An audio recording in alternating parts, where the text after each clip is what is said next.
प्यारी साध संगत जी, वाहिगुरु जी का खालसा, वाहिगुरु जी की फतेह। गुरु ग्रंथ साहब जी की चल रही लड़ीवार विचारां विच अज अंक नंबर 1067 1067 नंबर अंक तो अगे पाठ करना।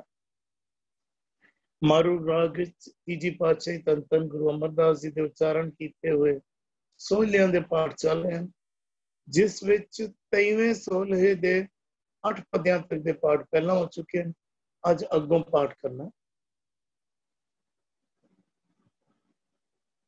नाम अमोलक अगम अपारा,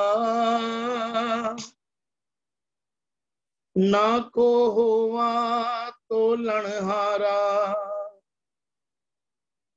आपे तोले तोल तोलाए,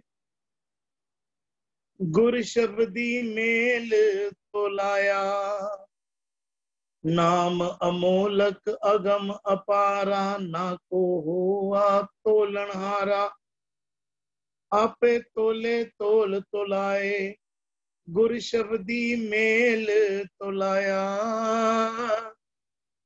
गुर शब्दी मेल तोलाया।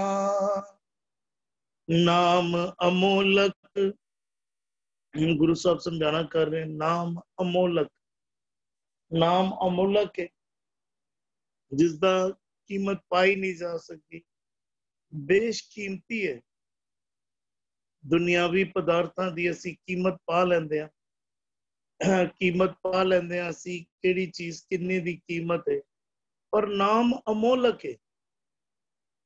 असी पदार्थां तो सुख दी शरीर दे सुखां दी सुविधावां इकट्ठी कर सकते हैं, पर वो पदार्थ सानू सुख देन या ना देन जरूरी नहीं है। असी उदा सुख माण सकीए या ना माण सकीए जरूरी नहीं है। असी पदार्थ यूज करते हैं, गैजेट यूज करते हैं, टीवी ते प्रोग्राम देखते हैं।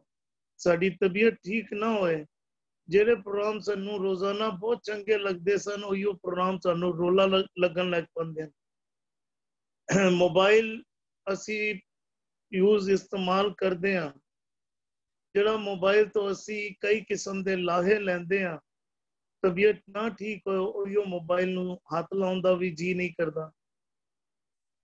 उहियो चीज़ां सानू चंगियां लगदियां, तबीयत ना ठीक होए, मन दी अवस्था ना ठीक होए, उहियो चीज़ां सानू इस्तेमाल करन दा जी भी नहीं करता। भोजन असी बड़े स्वाद मान के खांदे हैं, तबीयत ठीक ना होए, उस भोजन नू तकन दा भी जी नहीं करता। पर नाम ऐसा बेशकीमती अमोलक रतन है, जिदे नाल सांझ पाया मन दे विच ਉਹ आनंद बनता है, ਉਹ खेड़ा बनता है कि संसारी तौर ते साडे कोल पदार्थ होण या ना होण, मन दे विच आनंद बनिया रहता है, खेड़ा बनिया रहता है। अगर असी इहनू सौखे भाषा विच समझना करिए ते ਉਹ आनंद जो नाम तो प्राप्त होता है, संसार दी सारी धन दौलत दित्तियां भी वो प्राप्त नहीं हो सकता। वो आनंद खेड़ा जिहड़ा है, गुरु दे शब्द दे राही, गुरु दे शब्द नू पढ़िया सुनिया बुझिया मनिया भी प्राप्त होना है। ते नाम अमोलक है, अगम अपारा, परमात्मा दा बेअंत नाम अगम भी है। अगम तो पावे कि जिथे तक साडी गमता नहीं है। असी देखो गमता असी किधरे पहुंचना होए किस तरीके दे नाल पहुंच सकते हैं, या तन दे करके पहुंच सकते हैं, या मन करके पहुंच सकते हैं, या बुद्धि दे राही पहुंच सकते हैं। पर वो परमात्मा, उस परमात्मा दा नाम अगम है। तन मन या बुद्धि कह लीए या धन दौलत खर्चिया, उत्थे तक गमता साडी नहीं है। ऐसा अमोलक नाम है। पर गुरु दी बोल जेड़े हैं, वो उसी अमोलक नाम दे नाम नाल साडी सांझ बना देंदे हैं। ना को होवा तोलनहारा। देखो तोलनहारा, तोल तो अखर बनया तोलनहारा, तोलनहारा तो पावे तोलन वाला। पहला आया नाम अमोलक, नाम अमोलक है। ਤੇ ਫਿਰ ਆਇਆ ਤੋਲਣਹਾਰਾ। ਤੋਲਣਹਾਰਾ ਤੋਂ ਪਾਵੇ ਕਿ ਕੋਈ ਨਾਮ ਨੂੰ ਤੋਲ ਨਹੀਂ ਸਕਦਾ ਕਿ ਕਿੰਨੀ ਕੀਮਤ ਹੈ। ਅਸੀਂ ਕੋਈ ਦੁਨਿਆਵੀ ਤੌਰ ਤੇ ਅਸੀਂ ਕਈ ਵਾਰੀ ਚੀਜ਼ ਸਬਜ਼ੀ ਲੈਣ ਜਾਈਏ, ਫਰੂਟ ਲੈਣ ਜਾਈਏ, ਅਸੀਂ ਕਹਿੰਦੇ ਆ ਕਿ ਇਹਦਾ ਵਜ਼ਨ ਕਿੰਨਾ ਹੈ, ਉਹ ਕਹਿੰਦਾ 2 ਕਿਲੋ ਹੈ। ਫਿਰ ਕਹਿੰਦੇ ਆ ਕਿੰਨੇ ਰੁਪਏ ਕਿਲੋ ਹੈ, ਕੀਮਤ ਪੈ ਗਈ।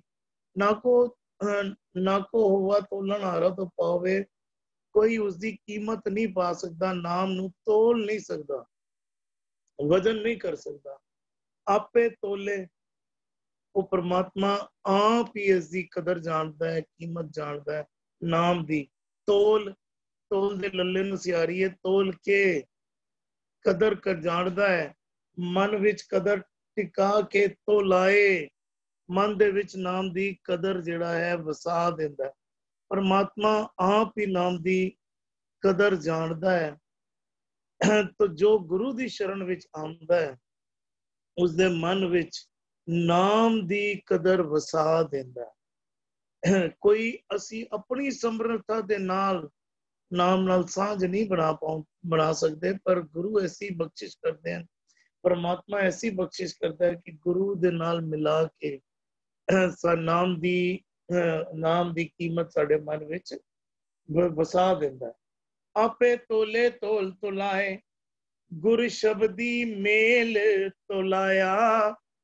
देखो पहले अकर आया तो तोले तोल तोलाए, फिर आया तोलाया।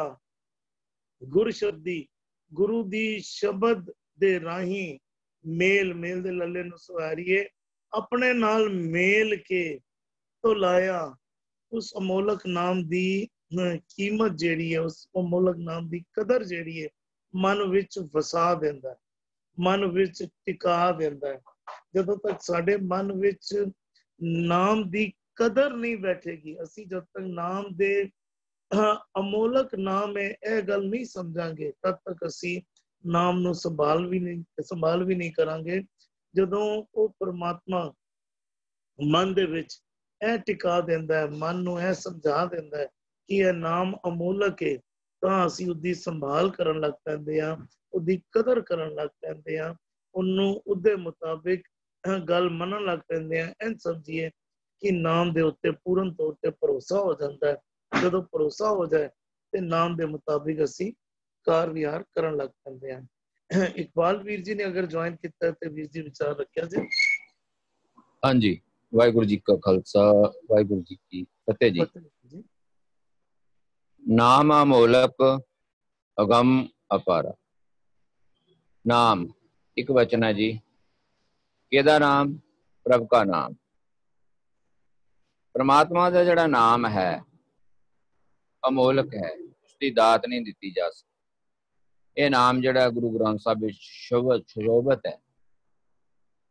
नाम दे बहुत ही रूप हैं, भाव के नाम जिहड़ा हैगा बहुत ही गुणा भरपूर है। ये मन का आधार भी है, नामो ही इस मन का आधार। नाम रूप संताप न लगे जिस हर का नाम आधार। नाम ऐसा नाम निरंजन होए, माया तो रहता है, निर्मला पवित्र है, सदैव सच वाला है, निरंजन होए। ऐसा नाम निरंजन होए। परमात्मा का नाम जिहड़ा जे को मन जाने मन कोई, पर एक कोई विरला ही मन है जिहड़ा इहनूं जान लैंदा है। जे को मन जाने, जे कोई मन दे विच इस नाम नूं जान लैंदा, इसकी धनता नूं पछाण लैंदा हैगा, इसदे फल नूं पछाण लैंदा है भी इस फल की मिलदा है। जे को मन जाने, मन विच इस नाम की महिमा की कदर जानता है मन कोई, पर यह विरला ही मन है जिहड़ा ये जानता है। इसलिए नाम जिहड़ा अमोलक है, इसदा मुल पाया ही नहीं जा सकता। इसनूं सिर्फ भेट भेट हो सकीदा वे, भेटा भेटा दा भाव अपने आप नूं अर्पण कर देना।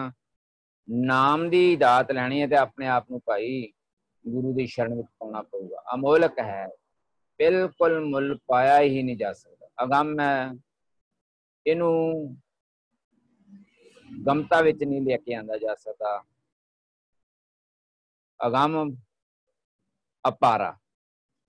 इस नाम की दात का पसारा इन्ना भी इहदा पारला बन्ना इस नाम का अंत पाया ही नहीं जा सकता, क्योंकि इस नाम विच करते की कीरत है, करते दे गुण हैं जो बेअंत हैं, किसी भी दायरे विच नहीं लिआंदे जा सकते। ना को हुआ तोलणहारा, तोलणहारा हुंदा जिहड़ा उहनूं गिनती दे विच ले आंदा, पर परमात्मा का नाम है ये किसी भी दायरे दे विच लिमिट नहीं किया जा सकता। ਇਹਦੀ ਆਲੇ ਦੁਆਲੇ ਕੋਈ ਕਾਰ ਲਾ ਕੇ ਇਹਨੂੰ ਨਾਮ ਨੂੰ ਇਸ ਕਾਰ ਦੇ ਅਧੀਨ ਨਹੀਂ ਕੀਤਾ ਜਾ ਸਕਦਾ। ਤੋਲਣਹਾਰਾ ਜਿਹੜਾ ਤੋਲਣ ਵਾਲਾ ਹੋਵੇ, ਭਾਵ ਇਹਦੀ ਕਦਰ ਪਛਾਣਨ ਵਾਲਾ ਹੋਵੇ, ਕਦਰ ਪਛਾਣ ਸਕਦਾ ਨਾਮ ਦੀ, ਪਰ ਇਹਨੂੰ ਤੋਲ ਕੇ ਇਹਦਾ ਮੁੱਲ ਜਿਹੜਾ ਹੈਗਾ ਜਾਂ ਇਹਦੀ ਵੇਟ ਵਜ਼ਨ ਜਿਹਨੂੰ ਆਪਾਂ ਤੋਲਣਹਾਰਾ ਕਹਿੰਦੇ, ਤੋਲਣ ਵਾਲਾ ਤੋਲਦਾ ਹੈ, ਉਹ ਨਹੀਂ ਅਸੀਂ ਕਰ ਸਕਦੇ, ਭਾਵ ਕਿ ਇਹਦੇ ਦਾਇਰੇ ਵਿੱਚ नहीं लैके आ सकते। आपे तोले तोल तुलाई, तोल तोल के तुलाई तोलदा है, भाव आपे तोले तो भाव की है इस नाम नूं जिहड़ा है तोलण की गल है, वो आप अकाल पुरख करता ही इस नाम की महिमा वडियाई धनता जिहड़ा संपूर्ण रूप विच जाणदा है। तुलाए ते जिन्हां नूं अपने नाल गुर शब्दी मेल तुलाया, गुरु दे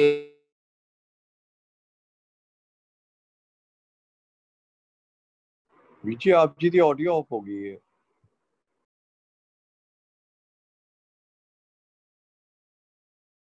ਜੀ ਹੁਣ ਠੀਕ ਹੈ।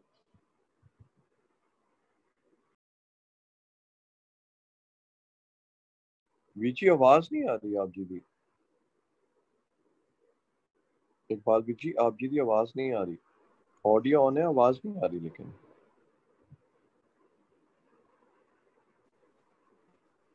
शायद इकबाल वीर जी दे नेटवर्क की कुछ प्रॉब्लम है। हरविंदर वीर जी आप जी विचार रखिया जी। इस तो जिहड़ा पहला बंद सी ना, ਉਹਦੇ ਸਾਨੂੰ ਗੁਰੂ ਸਾਹਿਬ ਜਿਹੜੀ ਲਾਸਟ ਜਿਹੜੀ ਲਾਈਨ ਸੀ, ਉਹ ਲਾਈਨ 'ਚ ਕਹਿੰਦੇ ਕੀਮਤ ਕੌਣ ਕਰੇ ਪ੍ਰਭ ਤੇਰੀ।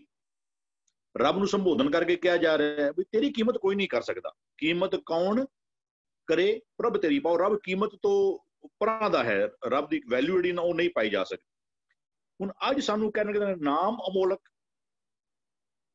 ਵੀ ਜਦੋਂ ਦੇਖੋ ਨਾ ਗੁਰੂ ਸਾਨੂੰ ਕਿਸ ਰਾਹ ਦੇ ਟੋਰਨਾ ਚਾਹੁੰਦੇ, ਪਤਾ ਤੂੰ ਕੋਈ ਕਿਸੇ ਐਬਸਟਰੈਕਟ ਰੱਬ ਦੇ ਚੱਕਰ ਵਿੱਚ ਨਾ ਪੈ ਜਾਏ। ਰੱਬ ਕੋਈ ਕੀ ਹੈ, ਅੱਛਾ ਇੱਥੇ ਇੱਥੇ ਸੋਚ ਲਗਾਓ, ਉੱਥੇ ਕੋਈ ਵੀ ਫੋਟੋ ਲਗਾਓ, ਕਹਿੰਦੇ ਰੱਬ ਟਿਕਿਆ ਕਿੱਥੇ ਵੇ। ਕਹਿੰਦੇ ਆਪੇ ਕਰੇ ਕਰਾਏ ਆਪੇ ਹੁਕਮੇ ਰਹਾ ਸਮਾਈ ਹੈ। ਰੱਬ ਕਿੱਥੋਂ ਵਰਤਦਾ ਵਿਚਰਦਾ, ਰੱਬ ਕਿਸ ਰਾਹੀਂ ਸਾਡੇ ਨਾਲ ਸਾਂਝ ਪਾਉਂਦਾ। ਕਹਿੰਦੇ ਆਪੇ ਕਰੇ ਕਰਾਏ ਆਪੇ ਹੁਕਮੇ ਰਹਾ ਸਮਾਈ ਹੈ।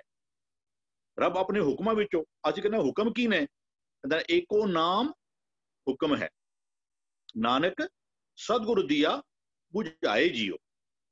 ਪਰਮਾਤਮਾ ਹੁਕਮਾਂ ਦੇ ਰਾਹੀਂ ਵਿਚਰਦਾ ਹੈ।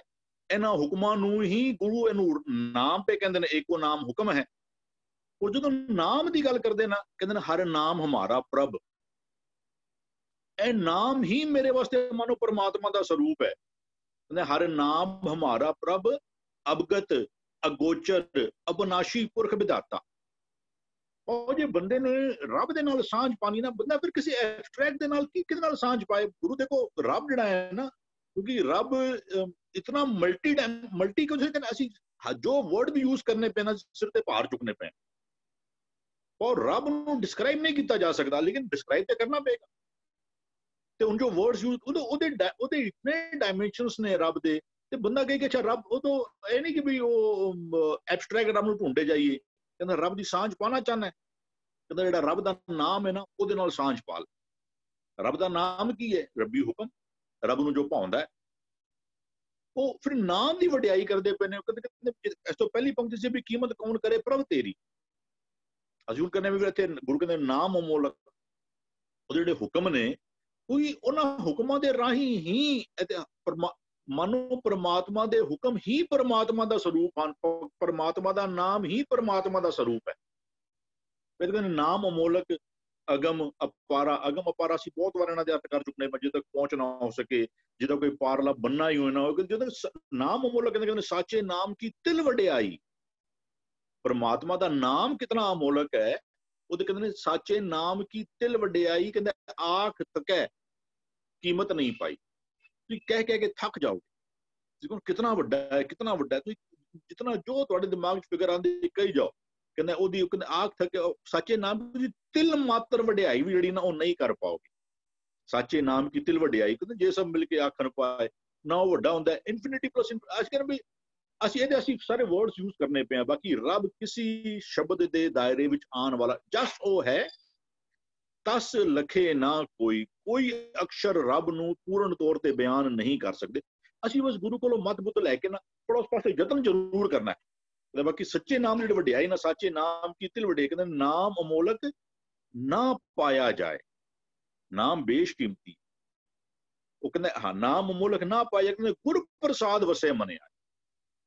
ਗੁਰੂ ਦੀ ਕਿਰਪਾ ਦੇ ਸਦਕਾ ਇਹ ਨਾਮ ਪਰਮਾਤਮਾ ਦਾ ਨਾਮ, ਉਹਦੇ ਹੁਕਮ, ਉਹਦੀ ਹੋਂਦ ਦਾ ਜਿਹੜਾ ਖਿਆਲ ਹੈ ਉਹ ਗੁਰੂ ਦੀ ਕਿਰਪਾ ਸਦਕਾ। ਅਦਰਵਾਈਜ਼ ਨਾਮ ਜਿਹੜਾ ਨਾ ਉਹ ਪਾਇਆ ਨਹੀਂ। ਕਹਿੰਦੇ ਅੱਛਾ ਕਹਿੰਦੇ ਨਾਮ ਅਮੋਲਕ ਰਤਨ ਹੈ ਪੂਰੇ ਸਤਿਗੁਰ ਪਾਸ। ਇਹ ਨਾਮ ਦੀ ਦਾਤ ਹੈ ਕਿਹਦੇ ਕੋਲ? ਜਿਹਨੂੰ ਨਾਮ ਅਮੋਲਕ ਰਤਨ ਹੈ ਪੂਰੇ ਸਤਿਗੁਰ ਪਾਸ। ਸਤਿਗੁਰੂ ਸੇਵੇ ਲੱਗਿਆ ਕੱਢ ਰਤਨ ਦੇਵੇ ਪ੍ਰਗਾਸ।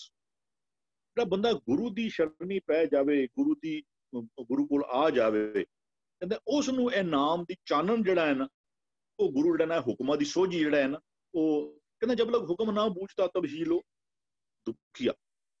ਜਦ ਤੱਕ ਇਹਨਾਂ ਹੁਕਮਾਂ ਦੇ ਨਾਲ ਸਾਂਝ ਨਹੀਂ ਪਾਏਗਾ ਗੁਰੂ ਨੂੰ ਕੀ ਚੰਗਾ ਲੱਗਦਾ ਹੈ, ਰੱਬ ਨੂੰ ਕੀ ਚੰਗਾ ਲੱਗਦਾ ਹੈ।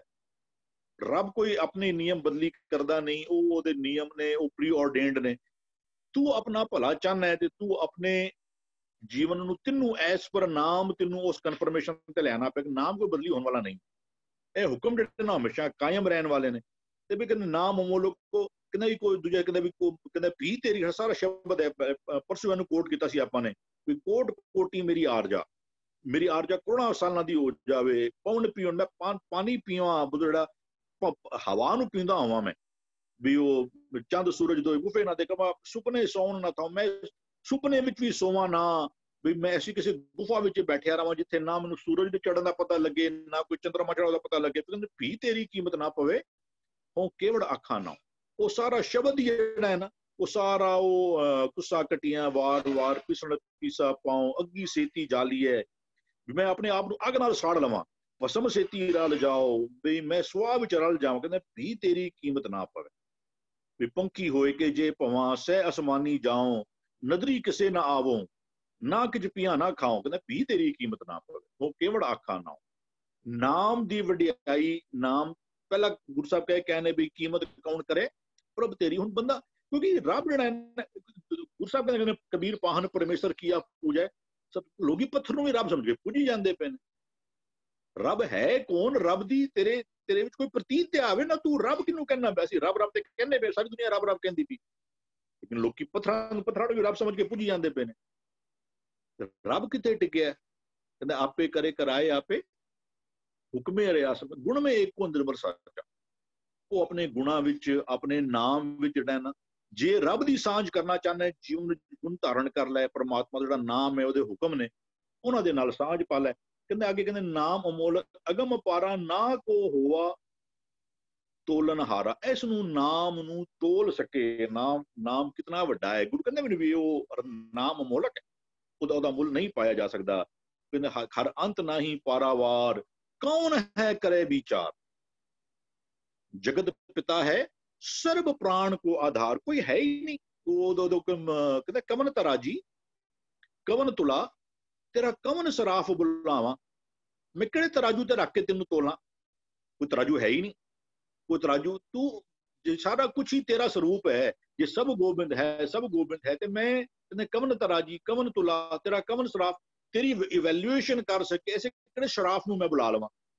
ਉਹ ਕਹਿੰਦੇ ਅੱਪੜ ਕੋਏ ਨਾ ਸਕੇ ਤਿਸ ਨੂੰ। ਰੱਬ ਦੇ ਬਾਰੇ ਕਹਿੰਦੇ ਨਾ ਕੋ ਹੋਵਾ ਤੋਲਣ ਹਾਰਾ, ਕੋਈ ਉਸ ਨੂੰ ਰੱਬ ਨੂੰ ਤੋਲ ਸਕੇ, ਕੋਈ ਕਿਸੇ ਲਫ਼ਜ਼ਾਂ ਅੰਦਰ ਬਿਆਨ ਕਰ ਸਕੇ। ਕਹਿੰਦੇ ਸੋਈ ਅਜਾਣ ਕਹੇ ਮੈਂ ਜਾਣਾ। ਜਿਹੜਾ ਬੰਦਾ ਇਹ ਦਾਵਾ ਕਰੇ ਕਿ ਮੈਂ ਰੱਬ ਨੂੰ ਪੂਰਨ ਤੌਰ ਤੇ ਜਾਣ ਲਿੱਤਾ, ਗੁਰੂ ਕਹਿੰਦਾ ਉਸ ਤੋਂ ਵੱਡਾ ਕੋਈ ਅਜਾਨ ਨਹੀਂ ਹੈ। ਵੈਸੇ ਉਹ ਰੱਬ ਛੁਪਿਆ ਹੋਇਆ ਨਹੀਂ ਹੈ, ਹਾਂ ਬਸ ਉਹ ਗੁਰੂ ਦੇ ਸ਼ਬਦਾਂ ਦੇ ਰਾਹੀਂ ਜਿਹੜਾ ਨਾ ਕੋ ਹੋਵਾ ਤੋਲਣ ਹਾਰਾ ਕਹਿੰਦਾ ਆਪੇ ਤੋਲੇ।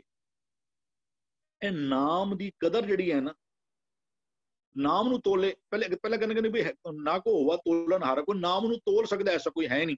ਫਿਰ ਕਹਿੰਦੇ ਨਹੀਂ, ਰੱਬ ਆਪ, ਨਾਮ ਦੀ ਕਦਰ ਰੱਬ ਆਪ ਜਾਣਦਾ ਹੈ, ਆਪੇ ਤੋਲੇ। ਨਾਮ ਕਿਤਨਾ ਕੀਮਤੀ ਹੈ ਨਾ, ਨਾਮ ਉਹ ਤਾਂ ਹੀ ਗੁਰੂ ਦੇ ਰਾਹੀਂ ਸਾਨੂੰ ਨਾਮ ਦੀ ਦਾਤ ਦਿੰਦੇ ਪਏ ਨੇ।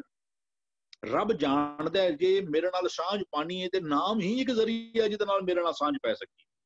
ਨਾਮ ਗੁਰੂ ਕੋਲੋਂ ਮਿਲਣਾ ਹੈ, ਇਸ ਵਾਸਤੇ ਗੁਰੂ ਦੇ ਰਾਹੀਂ ਰੱਬ ਨਾਲ ਸਾਂਝ ਪੈ ਸਕਦੀ ਹੈ। ਕਹਿੰਦੇ ਆਪੇ ਤੋਲੇ, ਪਰਮਾਤਮਾ ਤੋਲੇ ਤੋਂ ਇੱਥੇ ਉਹਦੀ ਨਾਮ ਦੀ ਕਦਰ, ਨਾਮ ਕਿਤਨਾ ਇੰਪੋਰਟੈਂਟ ਹੈ, ਨਾਮ ਦੀ ਕੀ ਵੈਲਿਊ ਹੈ ਨਾ, ਉਹ ਰੱਬ ਆਪ ਜਾਣਦਾ ਹੈ। ਕਹਿੰਦੇ ਤੋਲ ਤੋਲਾਏ, ਉਹ ਜੀਵਾਂ ਨੂੰ ਨਾਮ ਦੀ ਕਦਰ ਕਰਨੀ ਸਿਖਾਉਂਦਾ ਹੈ। ਗੁਰੂ ਦੇ ਰਾਹੀਂ ਨਾਮ ਦੀ ਵਡਿਆਈ ਕਰਕੇ ਉਹ ਜੀਵਾਂ ਨੂੰ ਵੀ ਨਾਮ ਕਿਤਨਾ ਕੀਮਤੀ ਹੈ ਨਾ, ਤੋਲ ਤੋਲਾਏ। ਉਹ ਸਾਡੇ ਜੀਵਾਂ ਕੋਲੋਂ ਵੀ ਨਾਮ, ਅਸੀਂ ਇਧਰ ਵੀ ਨਾਮ ਦੀ ਕਦਰ ਜਾਣਦੇ ਨਹੀਂ ਪਏ, ਐਨੀ ਨਾਮ ਦੀ ਕੀਮਤ ਪੈ ਜਾਏਗੀ। ਲੇਕਿਨ ਇੱਕ ਹੈ ਨਾਮ ਕਿਤਨਾ ਬੇਸ਼ਕੀਮਤੀ ਹੈ। ਉਹ ਅਦਰਵਾਈਜ਼ ਤੇ ਵੀ ਉਹ ਅੰਧੇ ਹੱਥ ਮਾਣਕ ਪਿਆ ਵੀ ਉਹ ਘਰ ਘਰ ਵੇਚਣ ਜਾਏ, ਉਹਦੀ ਹਾਲਤ ਨਾ ਹੋ ਜਾਵੇ ਵੀ ਉਹ ਮਾਰਗ ਮੋਤੀ ਬੀਤ ਰਹਿ ਅੰਧਾ ਨਿਕਸਿਓ ਜਾਏ, ਜੋਤ ਬਿਨਾ ਜਗਦੀਸ਼ ਕੀ ਜਗਤ ਉਲੰਘੇ ਜਾਏ। ਵੀ ਨਾਮ ਦੀ ਕੀਮਤ ਜਿਹੜਾ ਨਾ ਉਹ ਸਾਨੂੰ ਸਾਡੇ ਕੋਲ ਕਰਵਾਉਂਦਾ ਪਿਆ। ਕਹਿੰਦੇ ਅੱਛਾ ਉਹ ਕੀਮਤ ਕਿਵੇਂ ਕਰਵਾਉਂਦਾ ਸਾਡੇ ਕੋਲੋਂ, ਸਾਨੂੰ ਕਦਰ ਕਰਨ ਦੀ ਜਾਚ ਕਿਵੇਂ ਦਿੰਦਾ। ਅਸੀਂ ਨਾਮ ਨੂੰ ਤੇ ਅਸੀਂ ਦੇਖਣੇ ਪਏ ਕਿ ਬਹੁ ਗਿਣਤੀ ਅੱਜ ਸਾਡੇ ਵਿੱਚੋਂ ਬੰਦਾ ਇੱਕ ਅੱਖਰ ਨੂੰ ਨਾਮ ਸਮਝ ਕੇ ਉਹਨੂੰ ਕੌਨਸਟੈਂਟਲੀ ਰਿਸਾਈਟ ਕਰਨਾ ਔਰ ਮੈਡੀਟੇਸ਼ਨ ਦੇ ਪ੍ਰੋਸੈਸ ਨੂੰ ਨਾਮ ਸਮਝਣਾ ਸਮਝ ਕੇ ਕਰੀ ਜਾਂਦਾ। ਸਾਡੇ ਨਾਲੋਂ ਤੇ ਕਈ ਗੁਣਾ ਗਿਣਤੀ ਜ਼ਿਆਦਾ ਉਹਨਾਂ ਦੀ ਹੈ ਨਾ, ਜੋ ਨਾਮ ਨੂੰ ਇੱਕ ਅੱਖਰ ਸਮਝ ਕੇ ਉਹ ਰੱਟੀ ਜਾਂਦੇ ਪਏ ਨੇ। ਗੁਰੂ ਕਹਿੰਦਾ ਵੀ ਹਾਂ ਨਾਮ ਦੀ ਕੀਮਤ ਗੁਰੂ ਤੋਂ ਕਹਿੰਦਾ ਗੁਰ ਸ਼ਬਦ ਦੀ ਮੇਲ ਤੁਲਾਇਆ।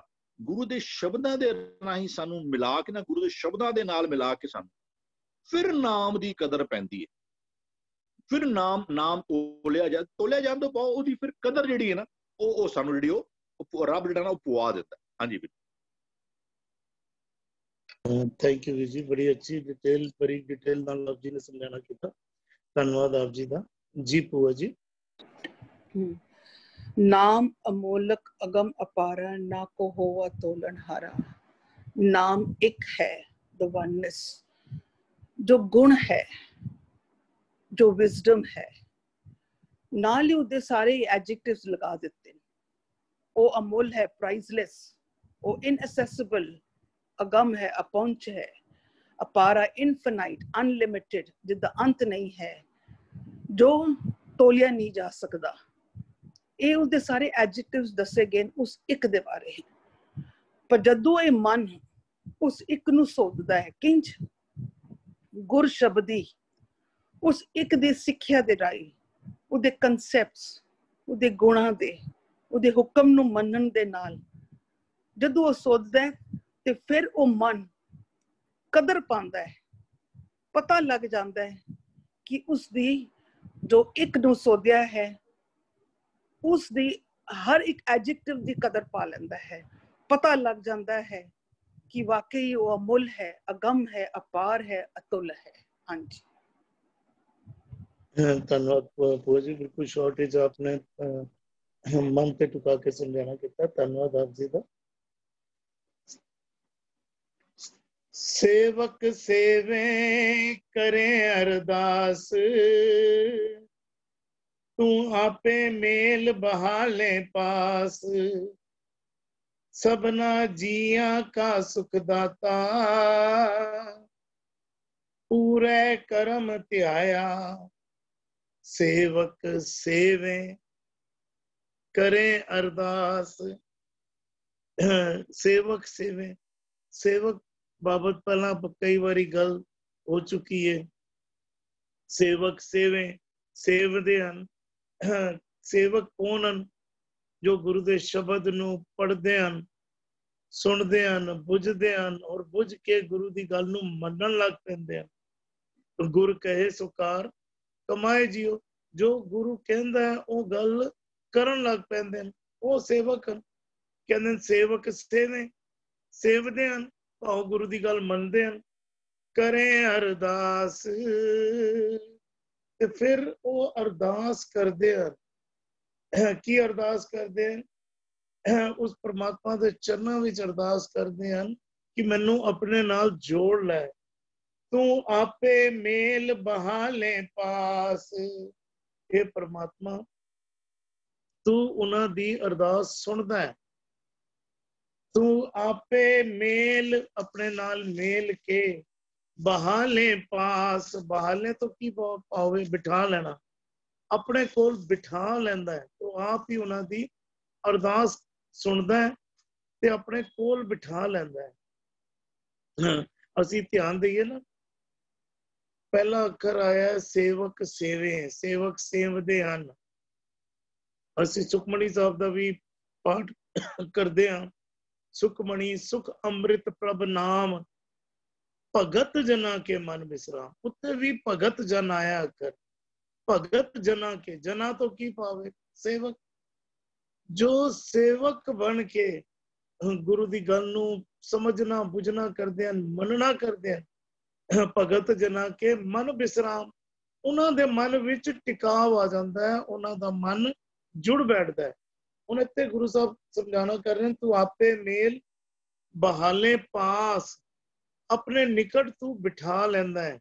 ਹੁਣ ਅਸੀਂ ਪ੍ਰਮਾਤਮਾ ਨੂੰ ਸਮਝਣਾ ਕਰੀਏ ਤੇ ਪ੍ਰਮਾਤਮਾ ਦਾ ਰੂਪ ਨਾ ਰੇਖ ਨਾ ਰੰਗ ਕਿ ਤ੍ਰੈ ਗੁਣ ਤੇ ਪ੍ਰਭਿਨ। परमात्मा का कोई रूप है नहीं, रंग है नहीं। किस तरीके दे नाल परमात्मा अपने नाल बिठाउंदा है। परमात्मा दे असी कहंदे कि सारे ठिकाने परमात्मा दे हन, फिर भी कोई ठिकाना परमात्मा का नहीं है। फिर परमात्मा अपने नाल बिठांदा किस तरह? गुरु साहब पर दस रहे, तू आपे मेल बहाले पास। जदों साडा मन, साडी सुरत परमात्मा दे शब्द विच टिकन लग पैंदी है, और जदों वो सुरत परमात्मा दे चरना विच जुड़ जाती है, इंज कहिए गुरु दे शब्द विच जुड़ के परमात्मा दे चरना विच जुड़ी रहती है, या इंज समझिए गुरु दे शब्द विच जुड़ी रहती है, ते बहाले पास तू आप ही बख्शिश करके अपने नाल बिठा लैंदा है। अपने नाल पाओ, उन्हां दी सुरत जिहड़ी है टिकवी सुरत बन जाती है, सदैव टिकी रहती है। ਅਸੀਂ ਧਿਆਨ ਦਈਏ ਨਾ, ਅਸੀਂ ਰਲ ਮਿਲ ਕੇ ਪਾਠ ਕਰ ਰਹੇ ਹਾਂ, ਥੋੜਾ ਥੋੜਾ ਕਿਨਕਾ ਮਾਤਰ ਸਾਨੂੰ ਰਸ ਆਉਣ ਲੱਗ ਪੈਂਦਾ ਹੈ, ਸੁਰਤ ਟਿਕਣੀ ਆਰੰਭ ਹੋ ਜਾਂਦੀ ਹੈ। ਤੂੰ ਆਪੇ ਮੇਲ ਬਹਾਲੇ ਪਾਸ, ਉਹ ਰਸ ਜਦੋਂ ਸਾਨੂੰ ਆਉਣ ਲੱਗ ਪੈਂਦਾ, ਸੁਰਤ ਸਾਡੀ ਜੁੜਨ ਲੱਗ ਪੈਂਦੀ ਹੈ। ਜਦੋਂ ਪਾਠ ਦੀ ਸਮਾਪਤੀ ਹੁੰਦੀ ਹੈ, ਅਸੀਂ ਸੰਸਾਰੀ ਕਾਰ ਵਿਹਾਰ ਵੱਲ ਸਾਡਾ ਧਿਆਨ ਜਾਣ ਲੱਗ ਪੈਂਦਾ। ਹੁਣੇ ਤੱਕ ਸਾਡੀ ਸੁਰਤ ਟਿੱਕੀ ਸੀ, ਹੁਣ ਉਹ ਸੁਰਤ फिर खिंडर गई, संसारी कार विहार में साडा ध्यान चला गया। साडी सुरत परमात्मा दे शब्द तो टुट के दुनियावी कार विहार ते लग गई, उत्ते ध्यान चला गया कि मैं केड़े केड़े काम करने, केड़े केड़े काम नहीं करने। ते गुरु साहब जिहड़ी सदा दा भी जिक्र करते हैं ना कि बार बार असी सदैव असी हर दिन असी सदैव असी परमात्मा नूं सिमरना है, याद करना है। ਤੇ ਉਹ ਯਾਦ ਇਹੋ ਹੋਵੇ ਕਿ ਸਾਡੀ ਸੁਰਤ ਸੱਚ ਵਿੱਚ ਟਿੱਕੀ ਰਵੇ, ਤੇ ਅਸੀਂ ਕਾਰ ਵਿਹਾਰ ਭਾਵੇਂ ਸੰਸਾਰ ਦੇ ਕਰਦੇ ਰਹੀਏ, ਭਾਵੇਂ ਕੋਈ ਹੋਰ ਕਾਰ ਵਿਹਾਰ ਅਸੀਂ ਕਰਦੇ ਰਹੀਏ। ਤੇ ਇੱਥੇ ਵੀ ਗੁਰੂ ਸਾਹਿਬ ਸਮਝਾ ਰਹੇ ਤੂੰ ਆਪੇ ਮੇਲ ਬਹਾਲੇ ਪਾਸ, ਸੇਵਕ ਸੇਵੇ ਕਰੇ ਅਰਦਾਸ, ਤੂੰ ਆਪੇ ਮੇਲ ਬਹਾਲੇ ਪਾਸ, ਸਭਨਾ ਜੀਆਂ ਕਾ ਸੁਖ ਦਾਤਾ, ਪੂਰੇ ਕਰਮ ਧਿਆਇਆ। ਸਭਨਾ ਜੀਆਂ ਕਾ ਸੁਖ ਦਾਤਾ। ਦੇਖੋ ਅਸੀਂ ਕਦੀ ਇਹ ਨਹੀਂ अखर किधरे भी पढ़े कि तू परमात्मा दुख दाता है, वो परमात्मा हमेशा ही सुख ही देता है। कल भी सांझ बनी सी, परसों असी जब पाठ कर रहे सी कि अंधेरा परमात्मा दे हुक्म विच वरत रहा है, पर अंधेरा परमात्मा दे हुक्म विच किस तरह वरत रहा है? रोशनी दा अभाव ही अंधेरा है। तू सबना जियां का सुख दाता, परमात्मा जो है सबना जियां का सुख दाता है, सारियां नूं सुख दे रहा है। गुरु नाल सांझ बना के आनंद दा वरतारा कर रहा है। असी ही शरीर दे पदार्थां नूं, जिहड़े शरीर दे इस्तेमाल लई पदार्थ बने हन, उन्हां दे विच साडा मन खुंब जांदा है, साडा मन फस जांदा है। असी उहनूं मन दा भोजन बना लैंदे हां ते असी इंज समझ लईए अंधेरे विच विचरण लग पैंदे हां। सबना जियां का सुख दाता, पूरे करम ਧਿਆਇਆ। पूरे करम ਕਰਮ ਦੇ ਮੰਮੇ ਨੂੰ ਸਿਹਾਰੀਏ, ਕਰਮ ਦੇ ਰਾਹੀਂ ਪਾਓ ਬਖਸ਼ਿਸ਼ ਹੋ ਜਾਏ। ਜਦੋਂ ਤੂੰ ਪੂਰੀ ਤਰ੍ਹਾਂ ਤੋਂ ਬਖਸ਼ਿਸ਼ ਕਰ ਦਿੰਦਾ ਹੈ ਤਾਂ ਹੀ ਧਿਆਇਆ ਜਾਂਦਾ ਹੈ ਤੈਨੂੰ। हे ਪ੍ਰਮਾਤਮਾ ਪੂਰੇ ਕਰਮ ਧਿਆਇਆ, ਤੇਰੀ ਬਖਸ਼ਿਸ਼ ਹੋ ਜਾਏ ਤਈਓ ਤੈਨੂੰ ਧਿਆ ਸਕਦਾ ਹੈ ਕੋਈ ਜੀਵ। ਉਸ ਪ੍ਰਮਾਤਮਾ ਦੀ ਬਖਸ਼ਿਸ਼ ਦੁਆਰਾ ਹੀ ਉਹਨੂੰ ਧਿਆਇਆ ਜਾਂਦਾ ਹੈ। ਜੀ ਬਾਲਵੀਰ ਜੀ।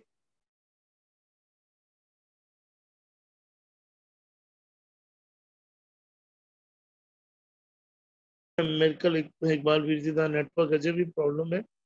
हरविंदर वीर जी आप जी विचार रखे थे। एक सेकंड माफी चाहता हरविंदर वीर जी।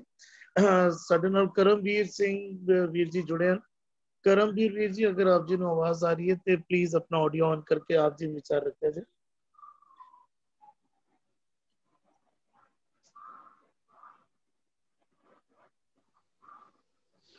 करमवीर वीर जी आप जी की आवाज नहीं आ रही।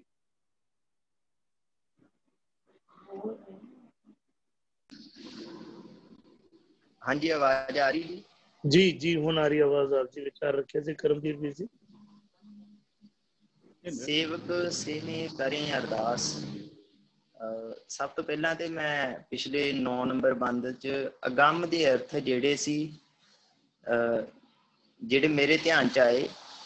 अगम का अर्थ है जिदे तक गमिया ना जावे, पहुंच तो बाहर होवे, है ना जी। एक बार साडी विचार चल रही सी किसी बुलारे ने एक ये भी अर्थ इसलिए कीते सी भी ਜਦੋਂ ਗੁਰਬਾਣੀ 'ਚ ਇਹ ਗੱਲ ਆਖਿਆ ਕਿ ਅਸੀਂ ਪਰਮਾਤਮਾ ਨਾਲ ਮੇਲ ਕਰ ਲੈਂਦੇ ਹਾਂ, ਉਹਦੇ ਤੱਕ ਸਾਡੀ ਪਹੁੰਚ ਹੈਗੀ ਹੈ, ਤੇ ਫਿਰ ਉਹ ਅਗੰਮ ਨਾ ਹੋਇਆ, ਹਨਾ ਜੀ। ਤੇ ਇਹਦਾ ਮਤਲਬ ਜੇ ਉਹਦੇ ਤੱਕ ਪਹੁੰਚ ਹੈਗੀ ਹੈ ਤੇ ਫਿਰ ਅਗੰਮ ਦਾ ਅਰਥ ਏਦਾਂ ਹੋ ਸਕਦਾ ਹੈ ਕਿ ਅਸੀਂ ਉਹਦੇ ਤੱਕ ਪਹੁੰਚ ਦੇ ਸਕਦੇ ਹਾਂ ਪਰ ਅੰਤ ਨਹੀਂ ਪਾ ਸਕਦੇ। ਤੋਲਨਹਾਰਾ ਸ਼ਾਇਦ ਇਸੇ ਚੀਜ਼ ਨੂੰ ਮਤਲਬ ਕੀਤਾ ਹੈ। ਆਪੇ ਤੋਲ ਤਲਾਏ, ਆਪੇ ਤੋਲੇ ਤੋਲ ਤਲਾਏ। ਜਦੋਂ ਅਸੀਂ ਉਹਦੇ ਨਾਲ ਮਿਲ ਜਾਂਦੇ ਹਾਂ, ਵੈਸੇ ਤੇ ਕੋਈ ਤੋਲ ਨਹੀਂ ਸਕਦਾ ਪਰਮਾਤਮਾ ਦੀ ਮਿੱਤ, ਅੰਦਾਜ਼ਾ ਨਹੀਂ ਲਾ ਸਕਦਾ, ਪਰ ਜਦੋਂ ਅਸੀਂ ਉਹਦੇ ਤੱਕ ਪਹੁੰਚ ਜਾਂਦੇ ਹਾਂ ਤੇ ਉਹ ਸਾਨੂੰ ਤੋਲਣਾ ਵੀ ਸਿਖਾ ਦਿੰਦਾ। ਤੇ ਮੈਨੂੰ ਐਂ ਲੱਗਦਾ ਹੈ ਕਿ ਅਗੰਮ ਦਾ ਅਰਥ ਉਹਦੇ ਤੱਕ ਗਮਿਆ ਜਾਣਾ, ਇਹ ਤੇ ਠੀਕ ਹੈਗਾ ਏ ਵੀ ਅਸੀਂ ਉਹਦੇ ਤੱਕ ਪਹੁੰਚ ਕਰ ਸਕਦੇ ਹਾਂ ਪਰ ਉਹਦਾ ਅੰਤ ਨਹੀਂ ਲੈ ਸਕਦੇ, ਇਸ ਅਰਥ 'ਚ ਕੀਤਾ ਜਾਵੇ। ਸੇਵਕ ਸੇਵੇਂ ਕਰੇ ਅਰਦਾਸ। ਸੇਵਕ ਜਨ ਪਰਮਾਤਮਾ ਨੂੰ ਸੇਵਦੇ ਆ, ਅਰਦਾਸ ਕਰਦੇ ਆ, ਹਨਾ ਜੀ। ਇਹ ਅਰਦਾਸ ਗੁਰਬਾਣੀ 'ਚ ਇੱਕ ਇਹ ਵੀ ਆਉਂਦਾ ਹੈ ਕਿ ਬਿਨ ਬੋਲਿਆ ਸਭ ਕੁਛ ਜਾਣਦਾ, ਕਿਸ ਆਗੇ ਕੀਚੈ ਅਰਦਾਸ। ਵੀ ਜਦੋਂ ਮਾਲਕ ਪਰਮਾਤਮਾ ਹੈ, ਬਿਨਾਂ ਬੋਲਿਆ ਸਭ ਕੁਛ ਜਾਣਦਾ ਹੈ, ਤੇ ਅਰਦਾਸ ਕਿਹਦੇ ਅੱਗੇ ਕਰਨੀ। ਗੱਲ ਇੱਥੇ ਇੱਕ ਮਤਲਬ ਉਹ ਸਾਡੀ ਫਿਜ਼ੀਕਲ ਰੂਟੀਨ 'ਚ ਆ ਜਾਂਦਾ ਹੈ। ਪਰ ਸੇਵਕ ਕੀ ਅਰਦਾਸ ਪਿਆਰੇ ਜਪ ਜੀਵਾਂ ਪ੍ਰਭ ਚਰਨ ਤੁਮਾਰੇ। ਉਹਦੀ ਅਰਦਾਸ ਕੀ ਹੁੰਦੀ ਹੈ? ਇਹ ਪ੍ਰਮਾਤਮਾ ਮੈਂ ਤੇਰੇ ਚਰਨਾਂ ਦਾ ਧਿਆਨ ਧਰ ਕੇ ਆਪਣੀ ਜ਼ਿੰਦਗੀ ਨੂੰ ਜੀਵਾਂ, ਹਨਾ ਜੀ। ਤੇ ਉਹ ਅਰਦਾਸ ਫਿਰ ਤਨ ਜਿਹੜੀ ਕਰਦਾ ਹੈ ਉਹ ਕਈ ਵਾਰ ਫਾਰਮੈਲਿਟੀ 'ਚ ਆ ਜਾਂਦੀ ਹੈ, ਪਰ ਜਿਹੜਾ ਮਨ ਹੁੰਦਾ ਹੈ ਨਾ, ਉਹਦੀ ਜਿਹੜੀ ਅਰਦਾਸ ਹੈ ਉਹ ਇੱਥੇ ਪ੍ਰਮਾਣ ਕੀਤੀ ਜਾਵੇਗੀ, ਹਨਾ ਜੀ। ਤਨ ਤੇ ਅਰਦਾਸ 'ਚ ਸ਼ਾਮਲ ਹੁੰਦਾ ਕਈ ਵਾਰ ਫਿਜ਼ੀਕਲ ਤੌਰ ਤੇ ਗੁਰਦੁਆਰੇ 'ਚ ਵੀ, ਪਰ ਮਨ ਨਹੀਂ ਹੁੰਦਾ। ਇਸੇ ਕਰਕੇ ਇੱਥੇ ਮਨ ਦੇ ਤੌਰ ਤੇ ਜਿਹੜੀ ਅਰਦਾਸ ਕੀਤੀ ਜਾ ਰਹੀ ਹੈ, ਤੂੰ ਆਪੇ ਮੇਲ ਬਹਾ ਲੈ ਬਸ। ਜਿੱਦਣ ਉਹ ਮਨ ਪਹਿਲ ਕਰਦਾ ਹੈ, ਭਾਈ ਗੁਰਦਾਸ ਜੀ ਵੀ ਜਿੱਦਣ ਅਸੀਂ ਇੱਕ ਕਦਮ ਅੱਗੇ ਜਾਂਦੇ ਹਾਂ, ਪਰਮਾਤਮਾ 100 ਕਦਮ ਅੱਗੇ ਹੋ ਕੇ ਲੈਂਦਾ ਹੈ। ਤੇ ਉਹ ਇੱਕ ਕਦਮ ਇਹ ਚਰਨਾਂ ਦੇ ਦੁਆਰਾ, ਬਾਹਰੀ ਚਰਨਾਂ ਦੇ ਦੁਆਰਾ ਨਹੀਂ, ਉਹ ਇੱਕ ਜਦੋਂ ਸਾਡਾ ਮਨ ਇੱਕ ਕਦਮ ਤੁਰਨ ਦੀ ਸੋਚਦਾ ਹੈ, ਇਹਦੇ ਅੰਦਰ ਧਾਰਮਿਕ ਭਾਵ ਪੈਦਾ ਹੁੰਦਾ ਹੈ, ਤੇ ਫਿਰ ਆਟੋਮੈਟਿਕਲੀ ਇੱਕ ਕੁਦਰਤੀ ਨਿਯਮ ਹੈ ਕਿ ਜਿਹੋ ਜਿਹਾ ਅਸੀਂ ਸੋਚਣ ਲੱਗ ਜਾਂਦੇ ਹਾਂ, ਹਨਾ, ਉਹ ਜਿਹਾ ਸਾਡਾ ਸੁਭਾਅ ਬਣਨਾ ਸ਼ੁਰੂ ਹੋ ਜਾਂਦਾ ਹੈ। ਤੂੰ ਆਪੇ ਮੇਲ ਬਹਾਲੇ ਪਾਸ। ਪਰਮਾਤਮਾ ਫਿਰ ਸਾਡੇ ਤੇ ਬਖਸ਼ਿਸ਼ ਕਰਦਾ ਹੈ ਤੇ ਉਹ ਆਪਣੇ ਕੋਲ ਬਿਠਾ ਲੈਂਦਾ ਹੈ, ਕਿਉਂਕਿ ਉਹ ਪਰਮਾਤਮਾ ਸਥਿਰ ਹੈ। ਉਹ ਪਰਮਾਤਮਾ ਸਥਿਰ ਹੈ। ਭਗਤ ਜਨਾ ਕੇ ਮਨ ਵਿਸਰਾਮ, ਵੀਰ ਜੀ ਨੇ ਹੁਣੇ ਬਹੁਤ ਸੁੰਦਰ ਪ੍ਰਮਾਣ ਦਿੱਤਾ ਸੀ। ਪਰਮਾਤਮਾ ਸਥਿਰ ਹੈ, ਉਹ ਅਚਲ ਨਹੀਂ ਹੈ। ਉਹ ਅਚਲ ਹੈ, ਚੱਲਣ ਹਾਰਾ ਨਹੀਂ, ਉਹ ਖਤਮ ਹੋਣ ਵਾਲਾ ਨਹੀਂ। ਤੇ ਉਹਦੇ ਸਥਿਰ ਵਾਲੇ ਗੁਣ ਕਰਕੇ ਉਹ ਸਾਨੂੰ ਕੋਲ ਬਿਠਾਉਂਦਾ ਹੈ। ਜਦੋਂ ਸਾਡਾ ਮਨ ਸਥਿਰ ਹੋ ਜਾਂਦਾ ਹੈ ਤੇ ਅਸੀਂ ਉਹਦੇ ਕੋਲ ਬੈਠ ਜਾਂਦੇ ਹਾਂ। ਭਗਤ ਜਨਾ ਕੇ ਮਨ ਵਿਸਰਾਮ, ਉਹਨਾਂ ਦੇ ਮਨ 'ਚ ਜਦੋਂ ਵਿਸ਼ਰਾਮ ਆ ਜਾਂਦਾ ਹੈ, ਟਿਕ ਜਾਂਦਾ ਹੈ, ਇਹ ਆ ਪਰਮਾਤਮਾ ਦੇ ਕੋਲ ਬੈਠਣਾ।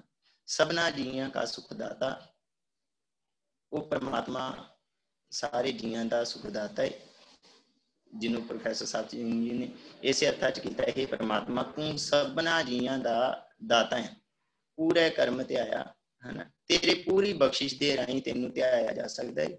ਹਾਂਜੀ ਵੀਰ ਜੀ। ਧੰਨਵਾਦ ਕਰਮਵੀਰ ਵੀਰ ਜੀ। ਆਪ ਜੀ ਦੀ ਉਮਰ ਅਜੇ ਮੇਰੇ ਖਿਆਲ 22-23 ਸਾਲ ਲੱਗਦੀ ਹੈ, ਪਰ ਬੜੀ ਖੂਬਸੂਰਤੀ ਨਾਲ ਆਪ ਜੀ ਵਿਚਾਰ ਰੱਖਣਾ ਕਰ ਰਹੇ ਸੀ। ਧੰਨਵਾਦ ਆਪ ਜੀ ਦਾ। ਹਾਂਜੀ ਇਕਬਾਲ ਵੀਰ ਜੀ ਦੀ ਆਡੀਓ ਠੀਕ ਹੈ ਵੀਰ ਜੀ, ਪਲੀਜ਼ ਵਿਚਾਰ ਰੱਖਿਓ ਜੀ। ਸੇਵਕ ਸੇਵੇਂ ਕਰੈ ਅਰਦਾਸ। ਸੇਵਕ, ਸੇਵਕ ਕੌਣ ਆ? ਜਿਹੜਾ ਨਾਮ ਦੀ ਦਾਤ ਪ੍ਰਾਪਤ ਕਰ ਲੈਂਦਾ ਹੈ। ਮਨ ਦੇ ਰਾਮ ਦੀਆ ਹੈ।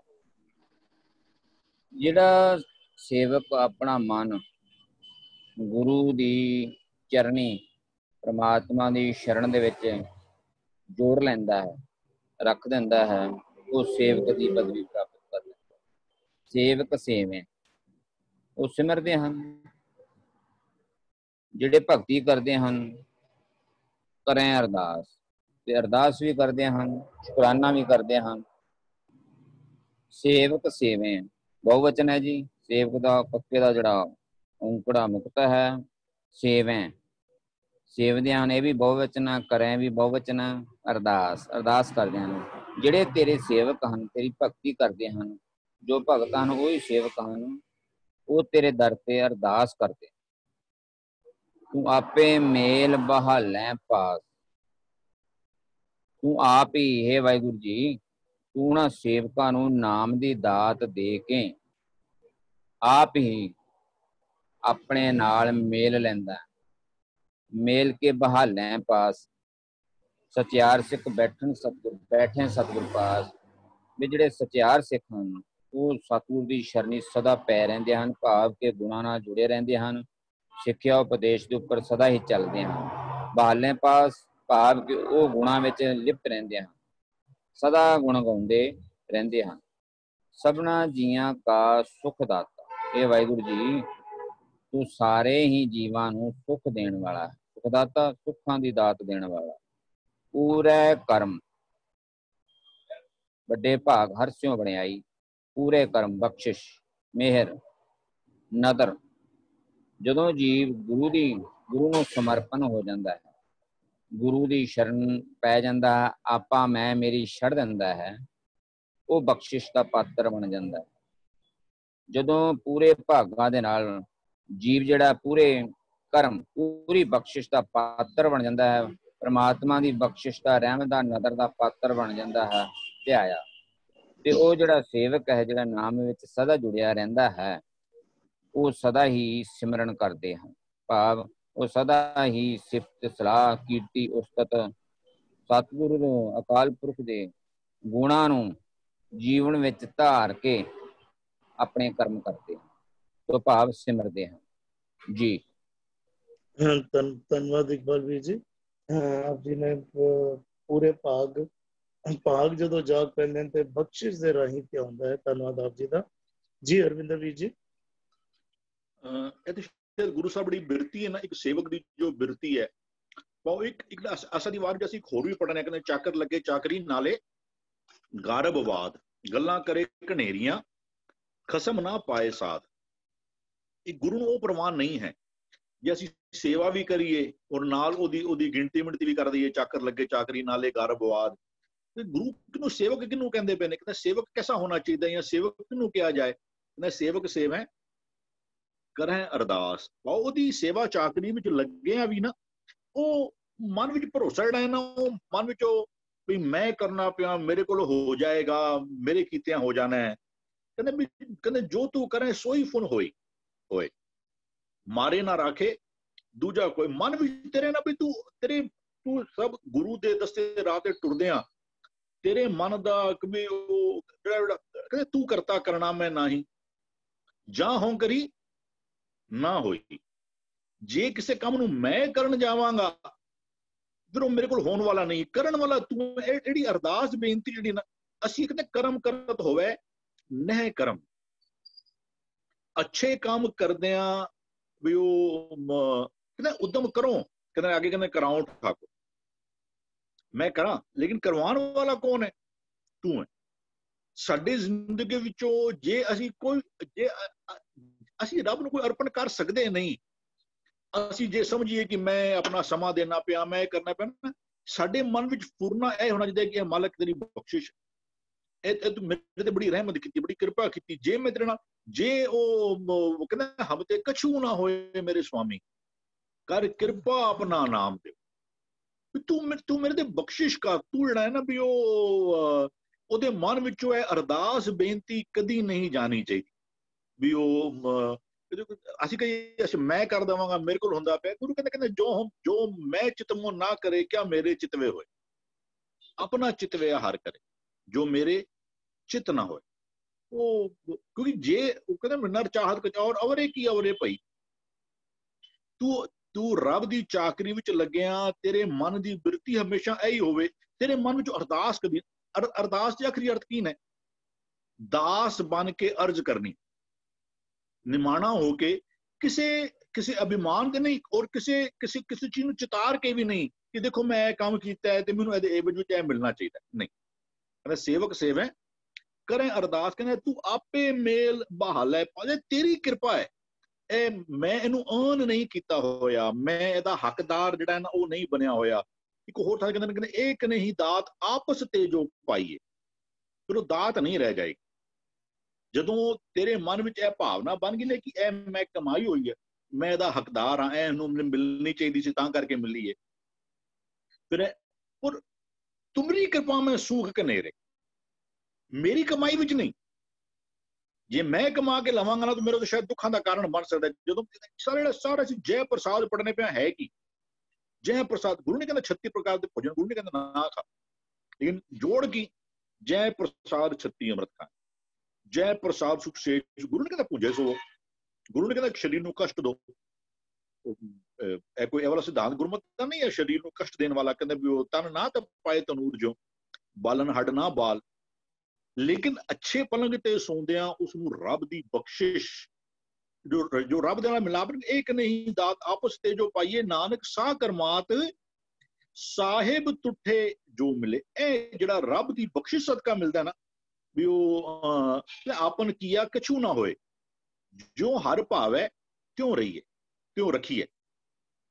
ਆਪਣੇ ਆਪ ਜਿਹੜਾ ਇਹ ਕਹਿੰਦੇ ਵੀ ਉਹ ਤੂੰ ਆਪੇ ਮੇਲ, ਇਹ ਤੇਰੀ ਬਖਸ਼ਿਸ਼ ਹੈ। ਮੈਂ ਤੇਰੀ ਸੇਵਾ ਕਰਾਂ, ਇਹ ਨਹੀਂ ਕਿ ਸੇਵਾ ਨਹੀਂ ਕਰਨੀ, ਸੇਵਾ ਜ਼ਰੂਰ ਕਰਨੀ ਹੈ, ਦੱਸੇ ਹੁਕਮਾਂ ਤੇ ਚੱਲਣਾ ਜ਼ਰੂਰ ਹੈ, ਲੇਕਿਨ ਸਾਡੇ ਮਨ ਵਿੱਚੋਂ ਇਹ ਅਰਦਾਸ ਬੇਨਤੀ ਕਿੱਥੇ ਨਾ ਨਿਕਲ ਜਾਏ। ਤਾਂ ਕਹਿੰਦੇ ਸਰਬ ਧਰਮ ਹੈ ਸ੍ਰੇਸ਼ਟ ਧਰਮ, ਹਰ ਕੋ ਨਾਮ ਜਪ ਨਿਰਮਲ ਕਰਮ। ਨਿਰਮਲ ਕਰਮ ਕੀ ਨੇ? ਸ਼ੁਭ ਕਰਮ, ਗੁਣ ਭਰਪੂਰ ਕਰਮ, ਲੇਕਿਨ ਉਹ ਕਰਦੇ ਆ ਆਪਣਾ ਨਾਮ ਨਾ ਜਪਵਾਈ। ਕਿਤੇ ਤੂੰ ਕਵੇਂ ਕਿ ਮੈਂ ਕਰਨਾ ਪਿਆ, ਮੇਰੇ ਕੋਲ ਹੁੰਦਾ ਪਿਆ, ਤੇਰੇ ਮਨ ਵਿੱਚ ਇਹ ਭਾਵਨਾ ਆ ਗਈ ਨਾ, ਨਹੀਂ, ਕਹਿੰਦਾ ਹਰੀ ਦਾ ਨਾਮ ਜਪਿਆ ਕਰ। ਉਹ ਰੱਬ ਨੂੰ ਉਹ ਰੱਬ ਹੀ ਕਰ ਸਕਦਾ ਹੈ। ਕਹਿੰਦਾ ਸਭਨਾ ਜੀਆਂ ਕਾ ਸੁਖ ਦਾਤਾ ਹੈ। ਜੇ ਕਿਸੇ ਨੂੰ ਸੁਖ ਦੀ ਦਾਤ ਮਿਲਦੀ ਪਈ ਹੈ ਨਾ, ਕਹਿੰਦੇ ਸਤਬੀਰ ਜੀ ਐਕਸਪਲੇਨ ਕਰਦੇ ਪਏ ਸਨ ਨਾ ਵੀ ਅੰਧੇਰੇ ਵਿੱਚ ਅੰਧੇਰਾ ਔਰ ਰੋਸ਼ਨੀ ਦੀ ਗੱਲ, ਅੰਧੇਰੇ ਦਾ ਕੋਈ ਸੋਰਸ ਨਹੀਂ ਹੈ। ਦੇਖੋ ਨਾ ਅੱਜ ਅਸੀਂ ਹੁਣ ਬਾਹਰ ਦੇਖੋ ਧੁੱਪ ਹੈ, ਹੁਣ ਜੇ ਮੈਂ ਉਹਦੇ ਚ ਹਨੇਰਾ ਕਰਨਾ ਚਾਹਾਂ ਕਰ ਸਕਣਾ? ਨਹੀਂ ਕਰ ਸਕਦਾ। ਮੇਰੇ ਕੋਲ ਕੋਈ ਅੰਧੇਰੇ ਦਾ ਸੋਰਸ ਨਹੀਂ ਹੈ। ਹਾਂ, ਰੂਮ ਵਿੱਚ ਜਿਹੜਾ ਹੈ ਨਾ ਵੀ ਜੇ ਅੰਧੇਰਾ ਹੈ ਤੇ ਮੈਂ ਕਿਸੇ ਸੋਰਸ ਦੇ ਰਾਹੀਂ ਉਜਾਲਾ ਕਰ ਸਕਣਾ। ਮੈਂ ਟਿਊਬਲਾਈਟ ਜਲਾਵਾਂਗਾ, ਅੰਧੇਰਾ ਉਹਦੀ ਹੋਂਦ ਖਤਮ ਹੋ ਜਾਏਗੀ। ਉਹ ਰੋਸ਼ਨੀ ਦਾ ਸੋਰਸ ਹੈ, ਅੰਧੇਰੇ ਦਾ ਕੋਈ ਸੋਰਸ ਨਹੀਂ ਹੈ। ਇਹਦੇ ਕਹਿੰਦੇ ਵੀ ਸਾਰੇ ਸਭਨਾ ਜੀਆਂ ਸਾਰਿਆਂ ਨੂੰ ਸੁੱਖਾਂ ਦੀ ਦਾਤ ਦੇਣ ਵਾਲਾ ਕੇਵਲ ਤੇ ਕੇਵਲ ਉਹ ਪਰਮਾਤਮਾ ਹੈ। ਔਰ ਜੇ ਮੈਂ ਉਹਨੂੰ ਧਿਆਉਣਾ ਵੀ ਪਿਆਵਾਂ ਨਾ, ਇਹ ਉਹਦੀ ਪੂਰੇ ਕਰਮ, ਉਹਦੀ ਬਖਸ਼ਿਸ਼, ਉਹਦੀ ਕਿਰਪਾ ਸਦਕਾ ਵੀ ਉਹ ਕਹਿੰਦੇ ਨਾ ਹਮ ਕੀਆ ਨਾ ਕरेंगे ਨਾ ਕਰ ਸਕੇ ਸਰੀਰ, ਜੋ ਕੁਝ ਕੀਆ ਸੋ ਹਰ ਕੀਆ। ਜੇ ਮੇਰੇ ਜੀਵਨ ਵਿੱਚ ਕਹਿੰਦੇ ਤੁਮਰੀ ਕਿਰਪਾ ਤੇ ਜਪੀਏ ਨਾਮ, ਜੇ ਮੈਂ ਨਾਮ ਜਪਣਾ ਪਿਆ ਔਰ ਜੇ ਮੈਨੂੰ ਜੇ ਭਾਵਨਾ ਦੀ ਕਿ ਮੈਂ ਨਾਮ ਜਪਣਾ ਪਿਆ ਨਾ, ਨਹੀਂ, ਇਹਦੇ ਕਹਿੰਦੇ ਤੁਮਰੀ ਕਿਰਪਾ ਮੈਂ ਸੂਖ ਕਨੇਰੇ, ਇੱਥੇ ਤੇਰੀ ਕਿਰਪਾ, ਕਹਿੰਦੇ ਵੀ ਪੂਰੇ ਕਰਮ ਧਿਆਨ, ਇਹਦੇ ਤੇਰੀ ਬਖਸ਼ਿਸ਼, ਜਦੋਂ ਤੂੰ ਬੜੀ ਕਿਰਪਾ ਕਰਨਾ ਹੈ, ਰਹਿਮਤ ਕਰਨਾ ਹੈ ਨਾ, ਤਾਂ ਕੋਈ ਤੈਨੂੰ ਜਿਹੜਾ ਨਾ ਉਹ ਧਿਆ ਸਕਦਾ ਹੈ। ਹਾਂਜੀ ਧੰਨਵਾਦ ਵੀਰ ਜੀ। ਆਪ ਜੀ ਨੇ ਅਰਦਾਸ ਨੂੰ ਵੀ ਬੜਾ ਅੱਛਾ ਸਮਝਾਣਾ ਕੀਤਾ। ਦਾਸ ਬਣ ਕੇ ਜਦੋਂ ਅਰਜ਼ ਕੀਤੀ ਜਾਏ, ਮਨ ਦੀ ਉਹ ਅਵਸਥਾ ਜਿੱਦੇ ਵਿੱਚ ਮਨ ਦਾਸ ਬਣ ਜਾਏ।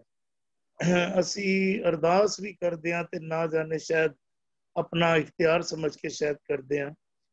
ਔਰ ਆਪ ਜੀ ਨੇ ਅੰਧੇਰੇ ਔਰ ਰੋਸ਼ਨੀ ਦਾ ਵੀ ਜ਼ਿਕਰ ਕੀਤਾ, ਬੜੀ ਸੋਹਣੀ ਗੱਲ ਕੀਤੀ ਆਪ ਜੀ ਨੇ। ਬਿਲਕੁਲ ਅਸੀਂ ਧਿਆਨ ਦਈਏ ਨਾ, ਅੰਧੇਰਾ ਰੋਸ਼ਨੀ ਨੂੰ ਖਤਮ ਨਹੀਂ ਕਰ ਸਕਦਾ, ਲੇਕਿਨ ਜਿੱਥੇ ਰੋਸ਼ਨੀ ਹੋ ਜਾਏ ਅੰਧੇਰਾ ਉਸੇ ਸਮੇਂ ਖਤਮ ਹੋ ਜਾਂਦਾ। ਰੋਸ਼ਨੀ ਅੰਧੇਰੇ ਨੂੰ ਖਤਮ ਕਰ ਦਿੰਦੀ ਹੈ, ਲੇਕਿਨ ਅੰਧੇਰਾ ਕਦੀ ਰੋਸ਼ਨੀ ਨੂੰ ਨਹੀਂ ਖਤਮ ਕਰ ਪਾਉਂਦਾ। ਰੋਸ਼ਨੀ ਦਾ ਅਭਾਵ ਵੀ ਜਿਹੜਾ ਹੈ ਉਹ ਅੰਧੇਰਾ ਹੈ। ਧੰਨਵਾਦ ਆਪ ਜੀ ਦਾ। ਜੀ ਭੂਆ ਜੀ। ਹਾਂਜੀ, ਇਨ ਵਿੱਚ ਆਂਦਾ ਪੂਰੇ ਕਰਮ ਧਿਆਇਆ। ਕਰਮ ਇਜ਼ ਦ ਗ੍ਰੇਸ, ਉਹਦੀ ਬਖਸ਼ਿਸ਼। ਹੁਣ ਦੇਖੋ ਇਸ ਦੇ ਕਰਮ ਉਹਦਾ ਗ੍ਰੇਸ ਕਿੰਝ ਵਰਤ ਰਿਹਾ। ਜਦੋਂ ਉਹ ਮਨ ਪੂਰੇ ਚਾਉ ਦੇ ਵਿੱਚ, ਅਰਦਾਸ ਦੇ ਵਿੱਚ, ਚਾਉ ਦੇ ਵਿੱਚ, ਉਹ ਕੀ ਮੰਗਦਾ ਹੈ? ਉਹਦੀ ਭਗਤੀ, ਨਾਮ ਨੂੰ ਸੋਧਣਾ।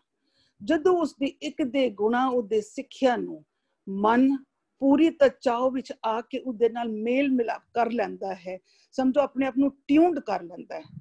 ਜਦੋਂ ਟਿਊਨਡ ਕਰਦਾ ਹੈ ਤੇ ਫਿਰ ਉਹ ਆਪਣਾ ਮਨ ਉਸਦੇ ਨਾਲ ਮਿਲ ਕੇ ਆਪਣੇ ਸਾਰੇ ਜੀਆਂ, ਆਪਣੀ ਪੂਰੀ ਸ੍ਰਿਸ਼ਟੀ ਨੂੰ ਵੀ ਸੁਖ ਦਿੰਦਾ ਹੈ।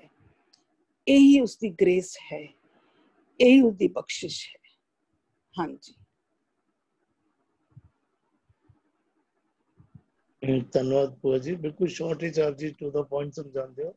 ਧੰਨਵਾਦ ਆਪ ਜੀ ਦਾ। ਅਜੇ ਸਮਾਂ ਹੈ, ਆਓ ਰਲ ਮਿਲ ਕੇ ਇੱਕ ਪਦੇ ਦਾ ਪਾਠ ਹੋਰ ਕਰ ਲਈਏ। ਜਤ ਸਤ ਸੰਜਮ ਜੇ ਸੱਚ ਕਮਾਵੇ,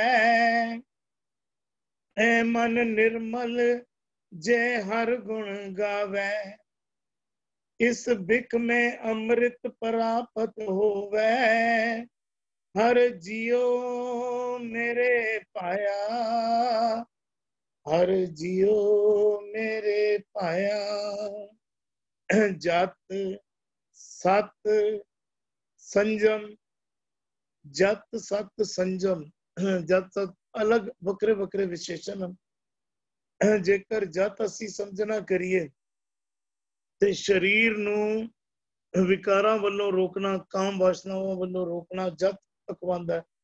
ਸਤ ਤੋਂ ਪਾਵੇ ਉੱਚਾ ਆਚਰਣ, ਸੰਜਮ ਤੋਂ ਭਾਵ ਵਿਕਾਰਾਂ ਤੋਂ ਰੋਕਣਾ, ਇੰਦਰੀਆਂ ਨੂੰ ਰੋਕਣ ਦੇ ਸਾਧਨ ਸੰਜਮ ਕਰਨਾ, ਸੰਯਮ ਵਿੱਚ ਲੈ ਆਣਾ।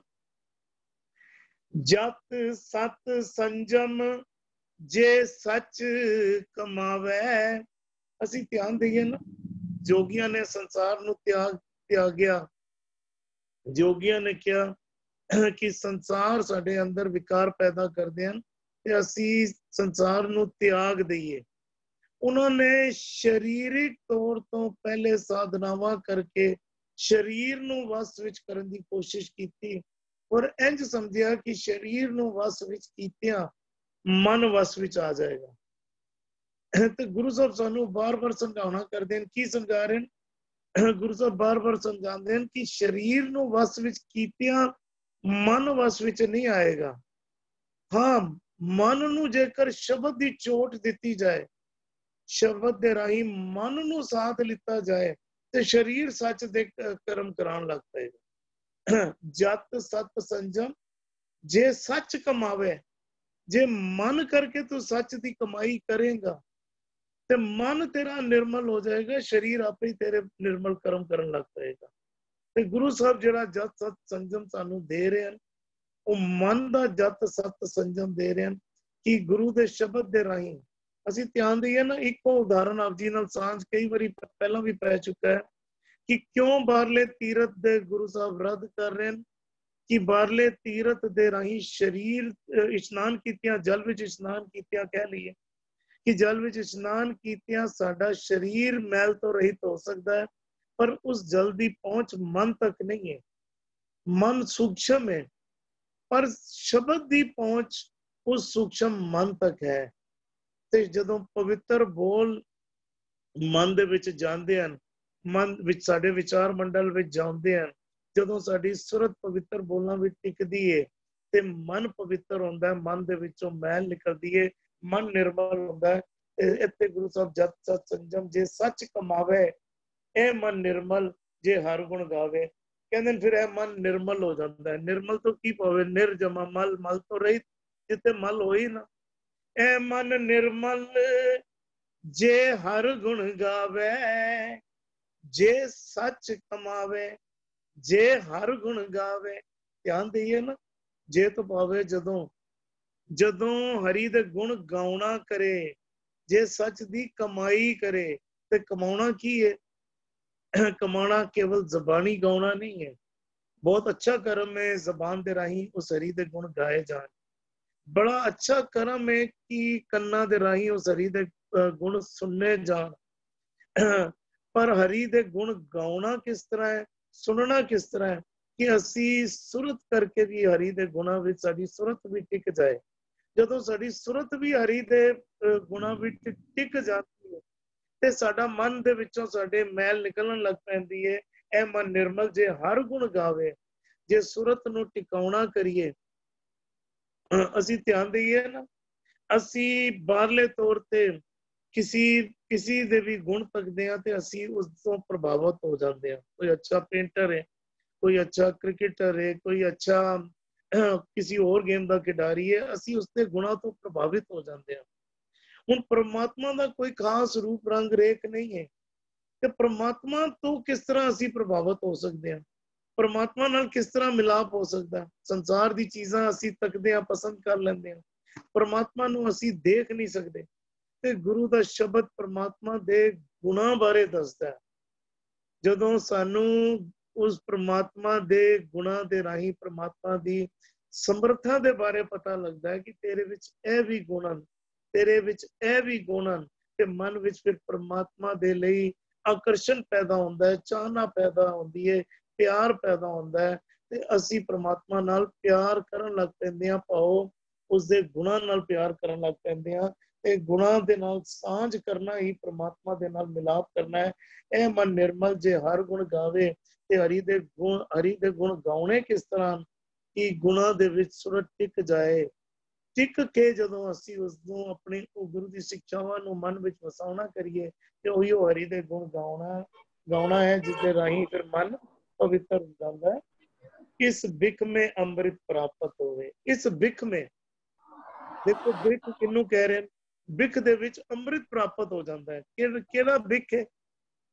ਇਹ ਸੰਸਾਰ ਜਿਹਨੂੰ ਜੋਗੀਆਂ ਨੇ ਤਿਆਗ ਦਿੱਤਾ ਜ਼ਹਿਰ ਕਹਿ ਕੇ।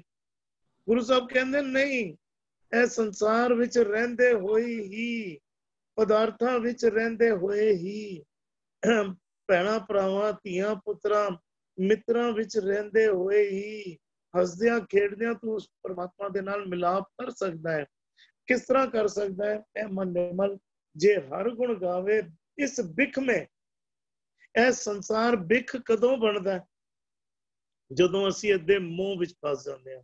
ਇਹ ਸੰਸਾਰ ਬਿਖ ਨਹੀਂ ਹੈ, ਪਰ ਅਸੀਂ ਮੋਹ ਦੀ ਵਜ੍ਹਾ ਕਰਕੇ ਇਸ ਦੇ ਨਾਲ ਇਹ ਸਮਝ ਲਈਏ ਵਿਕਾਰਾਂ ਦੀ ਦ੍ਰਿਸ਼ਟੀ ਦੇ ਨਾਲ ਅਸੀਂ ਇਸ ਸੰਸਾਰ ਵਿੱਚ ਵਿਚਰਦੇ ਹਾਂ। ਵਿਕਾਰਾਂ ਦੀ ਦ੍ਰਿਸ਼ਟੀ ਨਾਲ ਸੰਸਾਰ ਨੂੰ ਤੱਕਣਾ ਕਰਦੇ ਹਾਂ, ਜਿਸ ਵਜ੍ਹਾ ਕਰਕੇ ਸੰਸਾਰ ਨੂੰ ਅਸੀਂ ਆਪ ਜ਼ਹਿਰ ਵਰਗਾ ਬਣਾ ਲੈਂਦੇ ਹਾਂ। ਤੇ ਗੁਰੂ ਸਾਹਿਬ ਕਹਿ ਰਹੇ ਨੇ ਇਸ ਬਿਖ ਮੇ ਅੰਮ੍ਰਿਤ ਪ੍ਰਾਪਤ ਹੋਵੇ। ਕਹਿੰਦੇ ਨੇ ਇਸ ਜ਼ਹਿਰ ਰੂਪ ਸੰਸਾਰ ਵਿੱਚ ਹੀ ਤੈਨੂੰ ਅੰਮ੍ਰਿਤ ਪ੍ਰਾਪਤ ਹੋ ਸਕਦਾ ਹੈ ਜਦੋਂ ਗੁਰੂ ਦੇ ਸ਼ਬਦ ਨਾਲ ਜੁੜਨਾ ਕਰੇਗਾ।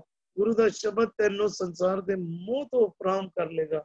ਜਦੋਂ ਮੋਹ ਤੋਂ ਉਪਰਾਮ ਹੋ ਜਾਏਗਾ ਤੇ ਧੀਆਂ ਪੁੱਤਰਾਂ ਵਿੱਚ, ਭੈਣਾਂ ਭਰਾਵਾਂ ਵਿੱਚ ਵਿਚਰਦੇ ਹੋਏ, ਪਦਾਰਥਾਂ ਦੇ ਰਸ ਭੋਗ ਨੂੰ ਮਾਣਦੇ ਹੋਏ ਵੀ ਤੂੰ ਉਸ ਪਰਮਾਤਮਾ ਦੇ ਨਾਲ ਸਾਂਝ ਬਣਾਈ ਰੱਖੇਗਾ।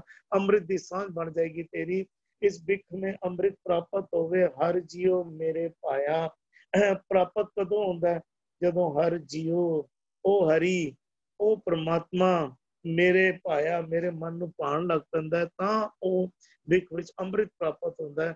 ਜਦੋਂ ਮੇਰੇ ਮਨ ਨੂੰ ਭਾਣ ਲੱਗ ਪਏ ਤਾਂ ਹਰੀ ਨਾਲ ਸਾਂਝ ਬਣ ਜਾਂਦੀ ਹੈ। ਜੀ ਇਕਬਾਲ ਵੀਰ ਜੀ। ਜੀ ਜਤ ਸਤ ਸੰਜਮ। जे शब्द कमावे। जत की है, सत की है, संजम की है। जत है जति होना, भाव काम वासना नूं रोकना। सत की है, सत है विकार रहत होना। संजम की है, इंद्रियां नूं विकारां विच जाण तो रोकना। यह है संजम। जे सच कमावे, ये तां ही हो सकता है जे ਜਿਹੜਾ ਜੀਵ ਹੈ ਉਹ ਸੱਚ ਨੂੰ ਕਮਾਉਂਦਾ ਹੈ। ਭਾਵ ਜਿਹੜਾ ਮਨੁੱਖ ਸਦਾ ਥਿਰ ਹਰੀ ਪ੍ਰਮਾਤਮਾ ਦਾ ਨਾਮ ਦੀ ਕਮਾਈ ਕਰਦਾ ਹੈ, ਉਸ ਦੀ ਸਿੱਖਿਆ ਉਪਦੇਸ਼ ਨੂੰ ਆਪਣੇ ਮਨ ਬਚ ਕਰਮਾਂ ਵਿੱਚ ਲੈ ਆਉਂਦਾ ਹੈ, ਉਹ ਜਤ ਸਤ ਸੰਜਮ ਦਾ ਧਾਰਨੀ ਹੋ ਜਾਂਦਾ ਹੈ। ਇਹ ਮਨ ਨਿਰਮਲ ਜੇ ਹਰ ਗੁਣ ਗਾਵੇ। ਉਸ ਮਨੁੱਖ ਦਾ ਇਹ ਮਨ, ਇੱਕ ਵਚਨ ਹੈ ਨਿਰਮਲ, ਪਵਿੱਤਰ ਹੋ ਜਾਂਦਾ ਹੈ। ਉਸ ਜੀਵ ਦਾ ਇਹ ਮਨ ਪਵਿੱਤਰ ਹੋ ਜਾਂਦਾ ਹੈ ਜੇ ਹਰ ਗੁਣ ਗਾਵੇ। ਜਦੋਂ ਜਿਹੜਾ ਜੀਵ ਹੈ ਹਰੀ ਪ੍ਰਮਾਤਮਾ ਦੇ ਗੁਣਾਂ ਨੂੰ ਗਾਉਂਦਾ ਹੈ, ਭਾਵ ਉਹਦੀ ਸਿੱਖਿਆ ਨੂੰ ਆਪਣੇ ਅਮਲ ਵਿੱਚ ਲੈ ਆਉਂਦਾ ਹੈ। ਗਾਵੇ ਲੈ ਅਮਲ ਕਰਦਾ ਹੈ, ਅਮਲ ਤੁਰਦਾ ਹੈ ਉਸ ਸਿੱਖਿਆ ਦੇ ਉੱਪਰ, ਉਹ ਫਿਰ ਇਹ ਮਨ ਨਿਰਮਲ, ਉਸ ਦਾ ਜਿਹੜਾ ਮਨ ਹੈ ਉਹ ਪਵਿੱਤਰ ਹੋ ਜਾਂਦਾ ਹੈ।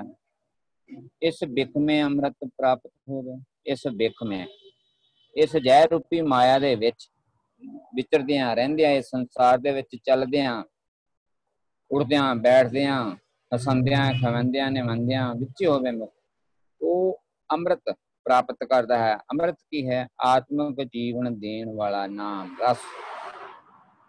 ਜਿਸ ਰਸ ਦੇ ਪੀਤਿਆਂ ਆਤਮਿਕ ਆਨੰਦ ਵਿਵੇਕ ਬੁੱਧ ਮਿਲਦੀ ਹੈ, ਉਹ ਹੈ ਅੰਮ੍ਰਿਤ। ਉਹ ਜਿਹੜਾ ਮਾਇਆ ਦੇ ਵਿੱਚ ਰਹਿੰਦਿਆਂ ਹੋਇਆਂ ਵੀ ਇਸ ਨਾਮ ਦੇ ਨਾਲ ਜੁੜਦਾ ਹੈ, ਨਾਮ ਦੀ ਦਾਤ ਪ੍ਰਾਪਤ ਕਰ ਲੈਂਦਾ ਹੈ, ਉਹ ਆਤਮਿਕ ਜੀਵਨ ਪ੍ਰਾਪਤ ਕਰ ਲੈਂਦਾ ਹੈ। ਆਤਮਿਕ ਜੀਵਨ ਦੀ ਦਾਤ ਉਹ ਪ੍ਰਾਪਤ ਹੋਵੇ, ਉਸਨੂੰ ਪ੍ਰਾਪਤ ਹੋ ਜਾਂਦੀ। ਹਰਿ ਜੀਓ ਮੇਰੇ ਭਾਇਆ। ਜਿਹੜਾ ਜੀਵ ਅੰਮ੍ਰਿਤ ਦੀ ਦਾਤ ਪ੍ਰਾਪਤ ਕਰ ਲੈਂਦਾ ਹੈ ਤੇ ਉਹ ਜੀਵ ਪਰਮਾਤਮਾ ਨੂੰ ਫਿਰ ਭਾਉਣਾ ਲੱਗਦਾ ਹੈ। ਭਾਵ ਉਹ ਪ੍ਰਭੂ ਨੂੰ ਇਹੀ ਚੰਗਾ ਲੱਗਦਾ ਹੈ ਕਿ ਜਿਹੜਾ ਜੀਵ ਹੈ ਉਹ ਆਤਮਿਕ ਗੁਣਾਂ ਦਾ ਧਾਰਨੀ ਹੋਵੇ, ਆਤਮਿਕ ਜੀਵਨ ਪ੍ਰਾਪਤ ਕਰਦਾ ਹੋਵੇ, ਉਹ ਪਰਮਾਤਮਾ ਨੂੰ ਚੰਗਾ ਲੱਗਦਾ ਹੈ। ਜੀ ਧੰਨਵਾਦ ਇਕਬਾਲ ਵੀਰ ਜੀ। ਜੀ ਕਰਮਵੀਰ ਵੀਰ ਜੀ।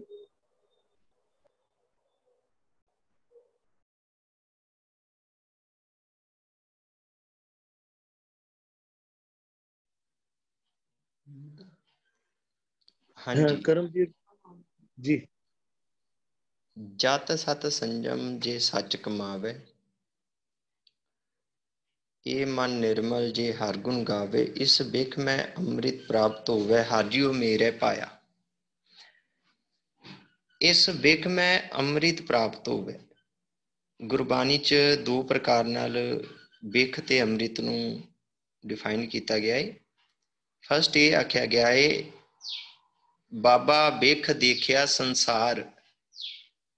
ਇਸ ਸੰਸਾਰ ਨੂੰ ਹੀ ਬਿਖ ਰੂਪੀ ਮੰਨਿਆ ਗਿਆ। ਇਹ ਬਿਖ ਸੰਸਾਰ ਤੁਮ ਦੇਖਦੇ ਆ, ਹਰ ਕਾ ਰੂਪ ਹੈ, ਹਰ ਰੂਪ ਨਦਰੀ ਆਇਆ, ਪਰ ਇਹ ਹਰੀ ਦਾ ਰੂਪ ਹੋਈ ਹੈ। ਦੂਜਾ ਇਹ ਬਿਖ ਅੰਮ੍ਰਿਤ ਕਰਤਾਰ ਉਪਾਏ, ਸੰਸਾਰ ਬਿਰਖ ਕੋ ਦੋਏ ਫਲ ਲਾਏ। ਤੇ ਉੱਥੇ ਸੰਸਾਰ ਨੂੰ ਇੱਕ ਬਿਰਖ ਦਰਸਾਇਆ ਗਿਆ ਹੈ ਤੇ ਉਹਨੂੰ ਦੋ ਫਲ ਲਾਏ ਗਏ ਆ, ਬਿਖ ਤੇ ਅੰਮ੍ਰਿਤ। ਸੰਸਾਰ ਬਿਰਖ ਕੋ ਦੋਏ ਫਲ ਲਾਏ। ਇੱਥੇ ਸਤਿਗੁਰੂ ਕਹਿ ਰਹੇ ਆ ਵੀ ਬਿਖ 'ਚ ਰਹਿੰਦਿਆਂ ਹੀ ਅੰਮ੍ਰਿਤ ਪ੍ਰਾਪਤ ਹੋ ਸਕਦਾ ਹੈ। ਵੀ ਸੰਸਾਰ ਜੇ ਬਿਖ ਆ, ਇੱਥੇ ਹੀ ਹਰੀ ਦਾ ਵਾਸਾ ਵੀ ਹੈਗਾ ਏ, ਤੇ ਇੱਥੇ ਰਹਿੰਦੇ ਤੈਨੂੰ ਉਹਦੀ ਪ੍ਰਾਪਤੀ ਵੀ ਹੋ ਸਕਦੀ। ਤੇ ਅੰਮ੍ਰਿਤ ਜਿਸ ਜਾਣੇ ਦੇ ਕਾਰਨ ਤੁਮ ਜਗ ਆਏ, ਸੋ ਅੰਮ੍ਰਿਤ ਗੁਰ ਪਾਹੀ ਜੀਓ। ਜਿੱਦਣ ਗੁਰੂ ਮਿਲ ਗਿਆ ਉਹ ਅੰਮ੍ਰਿਤ ਮਿਲ ਜਾਣਾ। ਉਹ ਅੰਮ੍ਰਿਤ ਕੀ ਏ? ਨਾਮ। ਉਹ ਅੰਮ੍ਰਿਤ ਗੁਣ ਏ, ਉਹ ਬਾਹਰੋਂ ਕਿੱਧਰੋਂ ਨਹੀਂ ਮਿਲਣੇ। ਗੁਰਬਾਣੀ 'ਚ ਇੱਕ ਬਹੁਤ ਸੋਹਣੀ ਪੰਕਤੀ ਏ, ਅੰਤਰ ਕੂਟਾ ਅੰਮ੍ਰਿਤ ਭਰਿਆ, ਸ਼ਬਦੈ ਕਾਢ।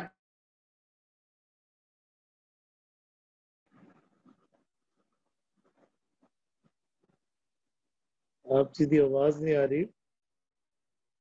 ਵੀਰ ਜੀ ਆਵਾਜ਼, ਹਾਂਜੀ ਕਰਮਵੀਰ ਵੀਰ ਜੀ ਨਹੀਂ ਆ ਰਹੀ। ਵੀਰ ਜੀ ਆਵਾਜ਼ ਵਿੱਚ ਕਾਲ ਆ ਰਹੀ ਆਵਾਜ਼ ਜੀ? ਜੀ ਵੀਰ ਜੀ। ਹੈਲੋ, ਹਾਂਜੀ। ਮੈਂ ਗੱਲ ਕਰ ਰਿਹਾ ਸੀ ਅੰਤਰ ਖੂਟਾ ਅੰਮ੍ਰਿਤ ਭਰਿਆ ਸ਼ਬਦੇ ਕਾੜ ਪੀਏ ਪਨਿਹਾਰੀ। ਉਹ ਜਿਹੜਾ ਅੰਮ੍ਰਿਤ ਹੈ ਉਹ ਸਾਡੇ ਮਨ ਦੇ ਅੰਦਰ ਹੀ ਭਰਿਆ ਹੈ। ਤੇ ਕਹਿਣ ਲੱਗੇ ਸ਼ਬਦੇ ਕਾੜ ਪੀਏ ਪਨਿਹਾਰੀ, ਸ਼ਬਦ ਦੀ ਪਨਿਹਾਰੀ ਬਾਲਟੀ ਦੇ ਨਾਲ ਉਹ ਕੱਢ ਕੇ ਪੀਤਾ ਜਾ ਸਕਦਾ ਹੈ। ਠੀਕ ਜੀ। ਜਿੱਦਣ ਇਹ ਪ੍ਰਾਪਤ ਹੋ ਗਏ, ਸਤਿਗੁਰੂ ਕਹਿੰਦੇ ਜਤ ਸਤ ਸੰਜਮ ਜੇ ਸੱਚ ਕਮਾਵੇ। ਵੈਸੇ ਤੇ ਇਨਸਾਨਾਂ ਨੇ ਜਿਵੇਂ ਆਪਾਂ ਪਰਸੋਂ ਹੀ ਵਿਚਾਰ ਕਰ ਰਹੇ ਸੀ ਕਿ ਆਪਣੇ ਆਪਣੇ ਮਤ ਅਨੁਸਾਰ ਆਪਣੇ ਆਪਣੇ ਸ਼ਬਦਾਂ ਨੂੰ ਆਪਣੀ ਆਪਣੇ ਪ੍ਰਕਾਰ ਨਾਲ ਧਰਮ ਨੂੰ। वॉइस फिर तो चली गई है वीर जी दी। आ रही है तजिंदर वीर जी, आ रही है जी, आ रही करमवीर वीर जी कंटिन्यू करिए जी। हाँ जी जी वीर जी आ रही है। ਜੇ ਸੱਚ ਕਮਾਵੇ। ਇਨਸਾਨ ਨੇ ਆਪਣੇ ਆਪਣੇ ਪ੍ਰਕਾਰ ਨਾਲ ਹਰ ਇੱਕ ਚੀਜ਼ ਦੀ ਵਿਆਖਿਆ ਕੀਤੀ ਸੀ, ਪਰ ਗੁਰਬਾਣੀ ਨੇ ਅਲੱਗ ਪ੍ਰਕਾਰ ਦੇ ਨਾਲ ਜਾਂ ਜੋਗੀ ਤਾਂ ਕਾਇਆ ਭੋਗੀ, ਹਨਾ ਜੀ।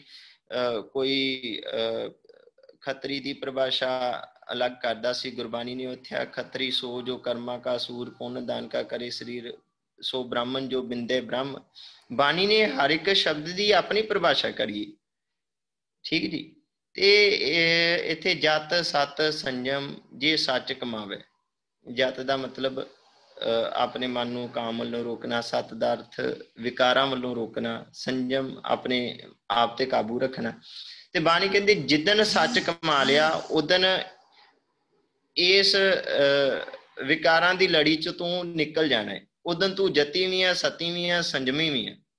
ਪਰ ਜੇ ਇੱਕ ਇੱਕ ਦੇ ਮਗਰ ਪੈ ਜਾਏਗਾ, ਸੱਚ ਨਹੀਂ ਕਮਾਇਆ, ਤੇ ਇੱਥੇ ਜੋਗੀਆਂ ਦੀ ਹਾਲਤ ਉਹੀ ਸੀ, ਹਨਾ, ਜਿਨ੍ਹਾਂ ਨੂੰ ਉਹ ਗ੍ਰਸਤੀ ਕਹਿ ਕੇ ਭੰਡਦੇ ਹੀ ਫਿਰ ਉन्हीं ਕੇ ਘਰ ਮੰਗਣ ਜਾਈ। ਭਾਈ ਗੁਰਦਾਸ ਜੀ ਕਹਿ ਰਹੇ ਸੀ, ਹਨਾ ਜੀ, ਵੀ ਬਾਣੀ ਕਹਿੰਦੇ ਵੀ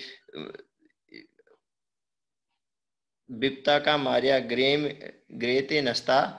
ਇੱਥੋਂ ਬਿਪਤਾ ਦਾ ਮਾਰਿਆ ਜੰਗਲ ਚਲ ਗਿਆ, ਪਰ ਉੱਥੇ ਜਾ ਕੇ ਵੀ ਮਨ ਵਸ ਨਹੀਂ ਆਇਆ। ਉੱਥੇ ਜਾ ਕੇ ਮਨ ਦੇ ਅੰਦਰ ਅਜੇ ਵੀ ਵਿਕਾਰ, ਕੰਦਮੂਲ ਚੁਣ ਖਾਇਆ, ਹਨਾ ਜੀ। ਉੱਥੇ ਉਹਨਾਂ ਨੇ ਕੰਦਮੂਲ ਖਾਦੇ ਜਾਂ ਆਪਣੇ ਆਪਣੇ ਤਰੀਕਿਆਂ ਦੇ ਰਾਹੀਂ ਜਾਸਾ ਸੰਜਮ ਕਮਾਉਣ ਦੀ ਕੋਸ਼ਿਸ਼ ਕੀਤੀ, ਪਰ ਅਜੇ ਵੀ ਮਨ ਜਿਹੜਾ ਸੀ ਵਸ ਨਹੀਂ ਆਇਆ। ਕਬੀਰ ਜੀ ਨੇ ਆਖਿਆ ਸੀ ਇਹ ਮਨ ਨਿਰਮਲ ਜੇ ਹਰ ਗੁਣ ਗਾਵੇ। ਜਿੱਦਣ ਅਸੀਂ ਹਰੀ ਦੇ ਗੁਣ ਗਾਉਣ ਲੱਗ ਪੈਂਦੇ ਹਾਂ, ਗਾਉਣ ਦਾ ਮਤਲਬ ਮੂੰਹ ਦੇ ਰਾਹੀਂ ਨਹੀਂ, ਕੱਲ ਵੀ ਇਹ ਗੱਲ ਹੋ ਰਹੀ ਸੀ। ਜਿਵੇਂ ਕੀਰਤਨ ਦਾ ਅਰਥ ਕੀਰਤੀ ਹੈ, ਹਨਾ ਜੀ, ਉਹ ਕਿਸੇ ਵੀ ਪ੍ਰਕਾਰ ਰਾਹੀਂ ਹੋ ਸਕਦੀ ਹੈ। ਇਹ ਮਨ ਨਿਰਮਲ ਜੇ, ਕਿਉਂਕਿ ਗੁਰਬਾਣੀ ਇੱਕ ਕਵਿਤਾ ਰੂਪ ਚ ਹੈ, ਗੁਰੂ ਸਾਹਿਬ ਨੇ ਉਹਨਾਂ ਨੂੰ ਰਾਗਾਂ ਚ ਲਿਖੀ, ਇਸ ਲਈ ਕੀਰਤਨ ਦੇ ਨਾਲ ਉਹ ਬਾਣੀ ਜ਼ਿਆਦਾ ਫੱਬਦੀ ਹੈ। ਆਪਾਂ ਇਹ ਮਨ ਨਿਰਮਲ ਜੇ ਹਰ ਗੁਣ ਗਾਵੇ। ਜਦੋਂ ਅਸੀਂ ਹਰੀ ਦੇ ਗੁਣ ਗਾਉਣ ਲੱਗ ਪੈਂਦੇ ਹਾਂ, ਉਹਦੇ ਬਣਾਏ ਨਿਯਮ ਦੇ ਅੰਦਰ ਚੱਲਣਾ ਸ਼ੁਰੂ, ਮਨ ਨਿਰਮਲ ਹੋ ਜਾਂਦਾ ਹੈ। ਕਿਉਂਕਿ ਉਹਦੇ ਗੁਣ, ਉਹਦਾ ਹੁਕਮ ਸਾਨੂੰ ਨਿਰਵੈਰ ਹੋਣਾ ਸਿਖਾਉਂਦਾ ਹੈ। ਉਹ ਪ੍ਰਮਾਤਮਾ ਦਾ ਹੁਕਮ ਨਿਰਭਉ ਹੋਣਾ ਸਿਖਾਉਂਦਾ ਹੈ। ਜਿੱਦਣ ਹੌਲੀ ਹੌਲੀ ਇਹਨਾਂ ਗੁਣਾਂ ਨੂੰ ਅਪਣਾਉਣਾ ਸ਼ੁਰੂ ਹੋ ਜਾਂਦੇ, ਮਨ ਨਿਰਮਲ ਹੋ ਜਾਂਦਾ ਹੈ। ਹੌਲੀ ਹੌਲੀ ਇਹਦੀ ਮੈਲ ਵੀ ਲੱਥਣੀ ਸ਼ੁਰੂ ਹੋ ਜਾਂਦੀ ਹੈ।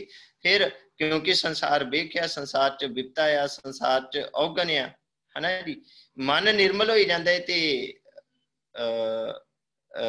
ਫਿਰ ਸਾਨੂੰ ਅੰਮ੍ਰਿਤ ਪ੍ਰਾਪਤ ਹੋ ਜਾਂਦਾ ਹੈ, ਪ੍ਰਮਾਤਮਾ ਪ੍ਰਾਪਤ ਹੋ ਜਾਂਦਾ ਹੈ, ਗੁਣ ਪ੍ਰਾਪਤ ਹੋ ਜਾਂਦੇ ਹੈ। ਹਰ ਜੀ ਉਹ ਮੇਰੇ ਪਾਇਆ। ਪ੍ਰੋਫੈਸਰ ਸਾਹਿਬ ਸਿੰਘ ਜੀ ਨੇ ਇਹਦੇ ਅਰਥ ਕੀਤੇ, ਮੇਰੇ ਹਰੀ ਨੂੰ ਹਰ ਜੀ ਉਹ ਮੇਰੇ ਪਾਇਆ। ਮੇਰੇ ਹਰੀ ਨੂੰ ਇਹੀ ਮਰਿਆਦਾ ਚੰਗੀ ਲੱਗਦੀ ਹੈ ਕਿ ਜਿੱਦਣ ਅਸੀਂ ਸੱਚ ਕਮਾ ਕੇ ਆਪਣੇ ਮਨ ਨੂੰ ਨਿਰਮਲ ਕਰ ਲੈਂਦੇ ਹਾਂ, ਹਰੀ ਦੇ ਗੁਣ ਗਾਉਂਦੇ ਹਾਂ, ਸਾਨੂੰ ਵੇਖ ਵਿੱਚੋਂ ਅੰਮ੍ਰਿਤ ਦੀ ਪ੍ਰਾਪਤੀ ਹੋ ਜਾਂਦੀ। ਧੰਨਵਾਦ ਕਰਮਵੀਰ ਵੀਰ ਜੀ, ਬੜੀ ਖੂਬਸੂਰਤੀ ਨਾਲ ਆਪ ਜੀ ਸ਼ਬਦ ਬੋਲ ਸਕਦੇ ਹੋ ਜੀ। ਅਰਵਿੰਦਰ ਵੀਰ ਜੀ, ਜਿਹੜੇ ਸਮਾਜ ਵਿੱਚ ਉਸ ਸਮੇਂ ਕਹਿ ਲਓ ਜਾਂ ਹੁਣ ਵੀ ਕਹਿ ਲਓ, ਜਿਹੜੇ ਧਰਮ ਦੇ ਮੁੱਖ ਸਾਧਨ ਕੀ ਬਣੇ ਹੋਏ ਸਨ? ਜਤ ਸਤ ਸੰਜਮ। ਇਕਬਾਲ ਵੀਰ ਜੀ ਨੇ ਵੀ ਤੇ ਕਰਮਵੀਰ ਵੀਰ ਜੀ ਦੋਨੋਂ ਨੇ ਬੜਾ ਸਪਸ਼ਟ ਕਰਤਾ ਕਿ ਵੀ ਉਹਨਾਂ ਦੇ ਅਖਰੀ ਅਰਥ ਕੀ ਨੇ। ਤੇ ਇਹ ਹੀ ਸਮਾਜ ਦੇ ਨਾ ਮੁੱਖ ਸਾਧਨ ਬਣੇ ਹੋਏ ਸਨ ਵੀ ਤੇ ਹਨ ਵੀ। ਇਹਨੂੰ ਹੀ ਧਰਮ ਕਿਹਾ ਜਾ ਰਿਹਾ ਹੈ ਵੀ ਜਤ ਸਤ ਸੰਜਮ ਜਾਂ ਜਪ ਤਪ, ਇਸ ਨੂੰ ਹੀ ਧਰਮ ਦਾ ਮੁੱਖ ਸਾਧਨ ਜਿਹੜਾ ਨਾ ਮੰਨਿਆ ਜਾ ਰਿਹਾ। ਹਾਲਾਂਕਿ ਗੁਰੂ ਬੜਾ ਸਪਸ਼ਟ ਕਹਿ ਰਿਹਾ, ਕਹਿੰਦਾ ਜਪ ਤਪ ਸੰਜਮ ਹੋਰ ਕੋਈ ਨਹੀਂ, ਜਬ ਲਗ ਗੁਰ ਕਾ ਸ਼ਬਦ ਨਾ ਕਮਾਈ। ਗੁਰੂ ਦੇ ਸ਼ਬਦ ਨੂੰ ਕਮਾਣਾ ਹੈ। ਕਰਮਵੀਰ ਜੀ ਨੇ ਕਿਹਾ ਵੀ ਇਹ ਹੀ ਜਪ ਕਰਨਾ ਹੈ, ਇਹ ਹੀ ਤਪ ਕਰਨਾ ਹੈ, ਇਹ ਹੀ ਸੰਜਮ ਹੈ। ਜਪ ਤਪ ਸੰਜਮ ਹੋਰ ਕੋਈ ਨਹੀਂ, ਜਬ ਲਗ ਗੁਰ ਕਾ ਸ਼ਬਦ ਨਾ ਕਮਾਈ। ਇੱਥੇ ਕਹਿ ਰਿਹਾ ਵੀ ਸੱਚ ਕਮਾਵੇ, ਇੱਥੇ ਕਹਿ ਰਿਹਾ ਵੀ ਸੱਚ ਨਾ ਕਮਾਵੇ।